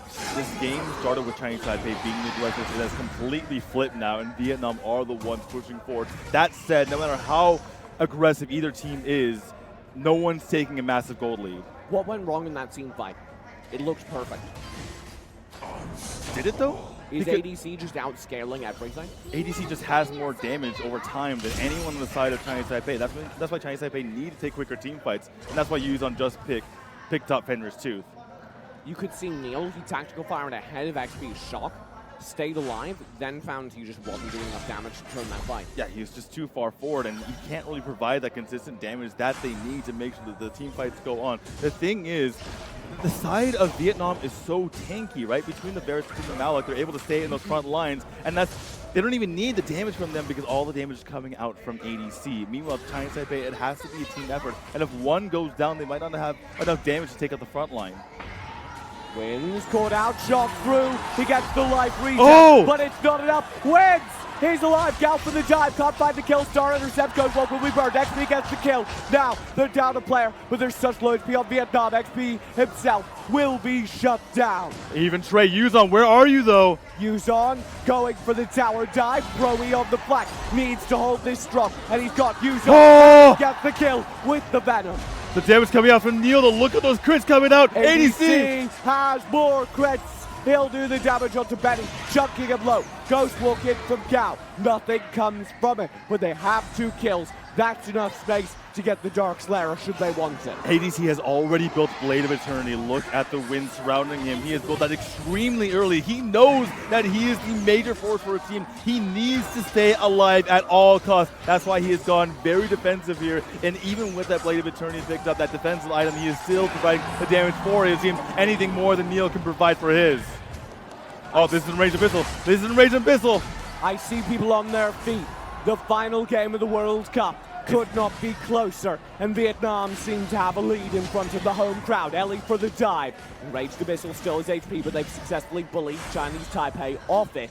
Now it'll reset. It took all of Chinese Taipei effort to even release that away. ADC with the flank setup. Shock in, wins in trouble. Benny lower. They've got the kill, surely. ADC loses the trade, but the Tides of Life keeps him up. Benny goes down underneath the tower. Wins has got to run. 5 players on him. He's gone as well. Vietnam have the lead. They have control of the World Cup. Vietnam are doing it. Chinese Taipei, they lose too. I don't know if they can hold on anymore. This Enraged Abyssal Dragon definitely is going down. And then what happens after that? 30 seconds on the respawns. Enraged Abyssal Dragon picked up. Vietnam need towers. Hecate's item picked up for Star here. That might be one of the ways that they start to hold on, but he needs a recall before this tier 2 tower goes down. These towers are going to fall like dominoes. ADC grabs one, still 15 seconds on the respawn. Oh, the shot! XB wants it. High ground to be picked up. Yuzon will poke. Proey's there to scare him back. There is the high ground tower gone, surely, as this Drake works away. It's definitely going down. Good play by Yuzon to make sure they clear the tower, though. This is tense. Benny, he picks up the Aegis. He's going to be a little bit more tanky, but he has not been nearly as tanky as Chinese Taipei have needed him to be. A lot of it has to do with ADC rushing him down every single time. A lot of it has to do with the fact that he's always 5v1 anytime he goes into a fight. Ali in trouble. He goes too far forward. Will fall XP for the turn. It doesn't happen. Chinese Taipei strike back, silencing the crowd here in Vietnam. He needs to play this safe. Crowley's got stuns. They've got ADC on the flank. Exactly. They're on the chase. Chinese Taipei is on the chase, but if they chase too far, then ADC can absolutely rip apart multiple members. We've seen it in the past. We saw Neil do it in game number 2. Wins. Now he picks up Curse of Death. They need that to deny the healing. 50 seconds on the next Dark Slayer. 20 on Ellie's respawn. There's Yuzon in. Not for long. Crowley wants the chase. They want to take this 4v5. The damage from Neil's coming, TJ. The damage from Neil's coming. Yes. ADC on the flank. He finds the flank. Shock in. Yuzon tries to kill ADC. He won't get it. In the meantime, here's the rest of the time. Ellie's still down, but it's only Yuzon the full of this fight. ADC's so Neil died! The Tides of Life get Neil. Blade of Eternity breaks it back. ADC's got the damage. They killed him. I think they're doing it. ADC! This fight. They will not lose a single member. Broey stays alive. Oh, the Arctic Orb! Perfect timing on the Arctic Orb. He stays up in the face of Neil. Oh my god, what? Venom, Ellie for the dive. They should have the team fight. They do. Chinese Taipei are shattered. How has no one died from Vietnam? Everyone stays alive with a sliver of health. How are they doing this? Chinese Taipei can't even do anything to them. Neil has to stay in the back lines, and meanwhile ADC is running all over them, now running all over this Dark Slayer. Vietnam have the Dark Slayer with this. Oh my goodness, and you see Gao in the front line, CJ. Gao is actually more tanky than Pro E at the moment, but Chinese Taipei don't realize Neil keeps firing his tactical fires and it doesn't work. Look at that again, Ellie just steals away that with the Venom. Oh my goodness. The Thunder 6 TJ.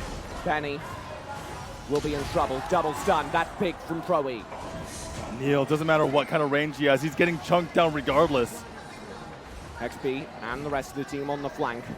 Here come Vietnam for the high ground. Drake working away in the top lane. That's a tower, that's a tower. That's the tower that's for two. sure. Red team tower has been destroyed. They're coming, TJ, they're coming. Vietnam is coming for that cup. Benny in trouble, needs to play it safe. Pro E will have the stuns. Here comes the Drake in the top lane with the rest of Vietnam for the World Cup. There's the dive in. Benny has the answer. Tides of Light will be burned. Benny will hold. That's such a good nature's realm. Vietnam just have to back off. They lose the Drake for nothing in exchange. Mid. Here comes the wave on mid. Maybe they can make the turn happen. Ellie's poking, but they're not finding anything. Here comes another wave on the top lane. Oh, the shock. There's the shock in. Oh! They've got Neil. He barely survives. Now he Oh! Neil down. Benny down. Vietnam are doing it in front of the home crowd. There's the focus early on the core. Maybe too early. Waits with the turn. ADC's got it. He just the core. He's just focused on the core. Wedge is there. He can't get the kill, but he can't keep the core. The core! Oh! They can't get it. Here comes the wave, so and they do it. Vietnam are your world champions.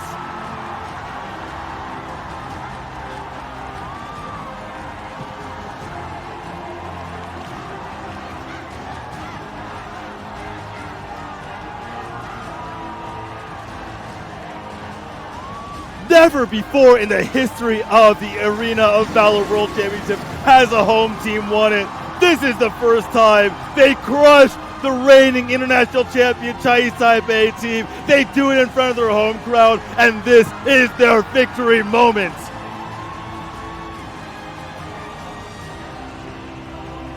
They are ecstatic. They have a flag. They are ready to go. Chinese Taipei on the other side of the stage are absolutely shattered.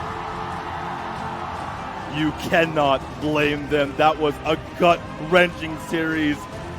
And on Cloud9 is this Vietnam squad. I cannot believe how they made it here, what they've done to do it. We talk about the two best regions in Arena of Valor, Chinese Taipei and Thailand. Now we add a third. A usurper. Vietnam have stepped out onto the world stage.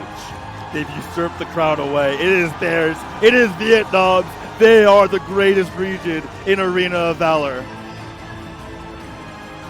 Chinese Taipei will be roused from a very sorry state. Handshakes go out, good sportsmanship and hugs all around, but there is no amount of hugging that can bring you back from losing a world final like that. No. Vietnam, there's nothing that could bring them down right now. And this Vietnam squad knows how to bring heartache. They brought it to Box Gaming. They brought it to the rest of the teams, and now they have the trophy.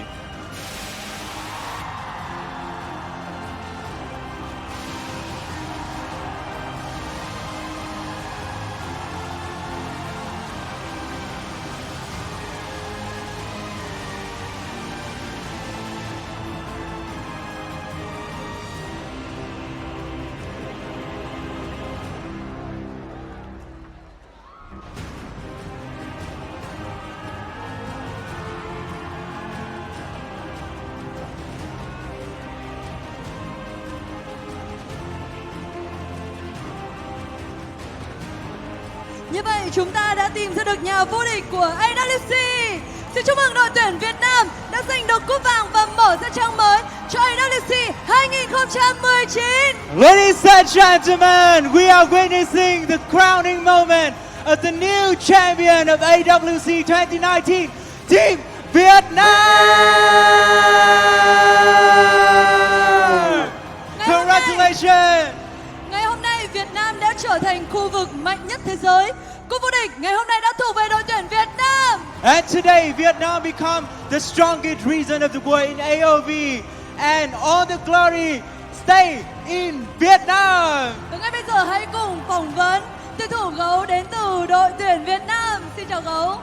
Không biết rằng ngày hôm nay cảm xúc của gấu như thế nào khi mà đội tuyển của mình đã trở thành nhà vô địch với AWC 2019. Gấu đang chia sẻ với tôi rằng là anh ấy đang rất là cảm thấy khó thở, chắc là vì đang cảm thấy rất là xúc động. Vậy thì ngay bây giờ thì xin được chuyển mic cho anh Xuân Bách. So, Sun Bách from Team Vietnam, how do you feel right now? Becoming the champion in our country, Vietnam. Lần này là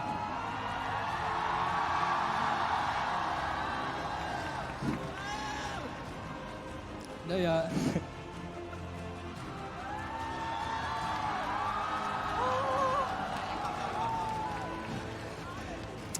thực sự là giờ ấy, em rất là vui.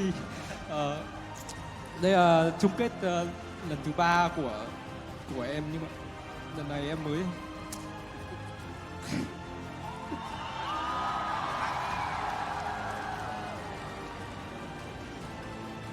Không sao cả, các bạn hãy cứ tận hưởng giây phút mà các bạn đã giành chức vô địch này đi. Bởi vì đây chính là giờ phút mà chúng ta đã mong chờ từ rất lâu rồi. Và các cổ động viên của đội tuyển Việt Nam ơi! Rất tuyệt vời phải không ạ? Các bạn có điều gì muốn nhắn nhủ đến với fan của mình không ạ? Hãy gửi một lời cảm ơn, những lời tri ân để dành cho tất cả những fan của các bạn đã ủng hộ và tin tưởng vào các bạn trong suốt cả một hành trình của AWC ạ. Cảm ơn tất cả các bạn khán giả ở trường quay cũng như là các bạn xem ở nhà đã ủng hộ bọn mình đến tận trận 7. Bọn mình sẽ cố gắng hết sức ở những lần sau nữa để có những trận đấu hay như thế này. Xin cảm ơn những chia sẻ của gấu rất là nhiều. Và ngay bây giờ xin được kính mời vị đại biểu của chúng ta bước lên sân khấu để trao giải thưởng cho đội vô địch AWC 2019. And now we'd like to invite to the stage the distinguished guests to present the awards for the champion Team Vietnam. Xin trân trọng được kính mời ông Nguyễn Hồng Minh, Phó Tổng cục trưởng Tổng cục Thể dục Thể thao Việt Nam lên trao giải thưởng vô địch cho đội tuyển Việt Nam. We'd like to invite Mr. Nguyễn Hồng Minh, Deputy Chairman of Vietnam Sport Administration, on the stage to present the award for Team Vietnam. Ngay bây giờ xin được mời ông Nguyễn Hồng Minh tiến ra sân khấu để trao nhẫn cho đội tuyển vô địch của chúng ta, đội tuyển Việt Nam ạ. Xin mời ông.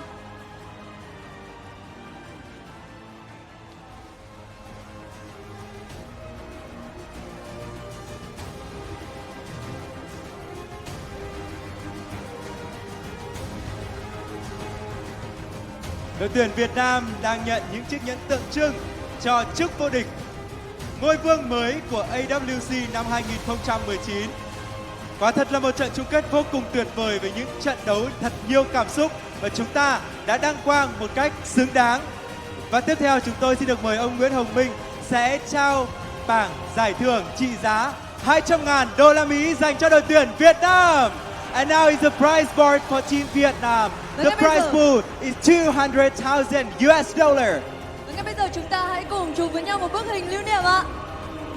Let's take a photo together to capture this moment. Xin cảm ơn ông và xin chúc mừng đội tuyển Việt Nam.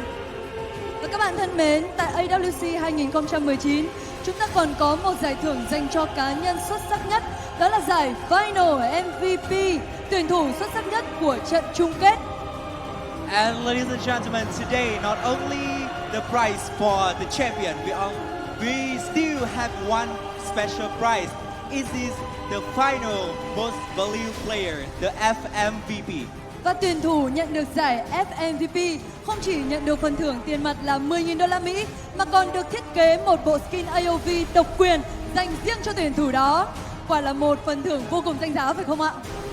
And the FMVP will not only awarded 10,000 US dollar but also receive a special value that is the special exclusive skin from AOV. Và ai sẽ là người giành được giải thưởng danh giá này? Ngay bây giờ chúng tôi sẽ công bố tuyển thủ giành được giải thưởng FMVP. And The FMVP of AWC 2019 is ADC! Xin chúc mừng ADC! Chúc mừng bạn đã nhận được giải thưởng danh giá FMVP với 10.000 đô la Mỹ và một bộ skin AOV được thiết kế độc quyền dành cho bạn. Và ngay bây giờ xin được kính mời ông Đặng Danh Tuấn, Phó Vụ trưởng Vụ Thể thao Quần chúng lên trao giải thưởng FMVP cho tuyển thủ ADC. Xin mời ông. And I would like to invite Mr. Đặng Danh Tuấn from Department of Sport to come to the stage to represent the FMVP prize.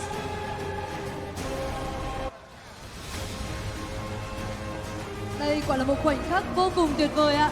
Xin chúc mừng tuyển thủ ADC. Và ngay bây giờ chúng ta hãy cùng chụp một bức hình lưu niệm. Một lần nữa xin được chúc mừng ADC đến từ đội tuyển Việt Nam và xin được cảm ơn ông Đặng Danh Tuấn. Một lần nữa hãy dành một tràng vỗ tay thật lớn cho chiến thắng vô địch của chúng ta. And now please give a big round of applause and let's say the name of the champion, Team Việt Nam. Xin cảm ơn tất cả các bạn khán giả đã quan tâm và ủng hộ AWC trong thời gian vừa qua. Và mong rằng các bạn sẽ tiếp tục ủng hộ Liên quân Mobile cũng như giải AWC trong thời gian tới. Thank you so much for your support and passion. Thank you on the fan, on the audience from around the world. And we hope that you will support Arena of Valor in the next time. Còn bây giờ, từ thành phố Đà Nẵng của Việt Nam, chúng tôi là Nam Linh và Minh Anh. Xin chào và hẹn gặp lại. Goodbye and see you next year.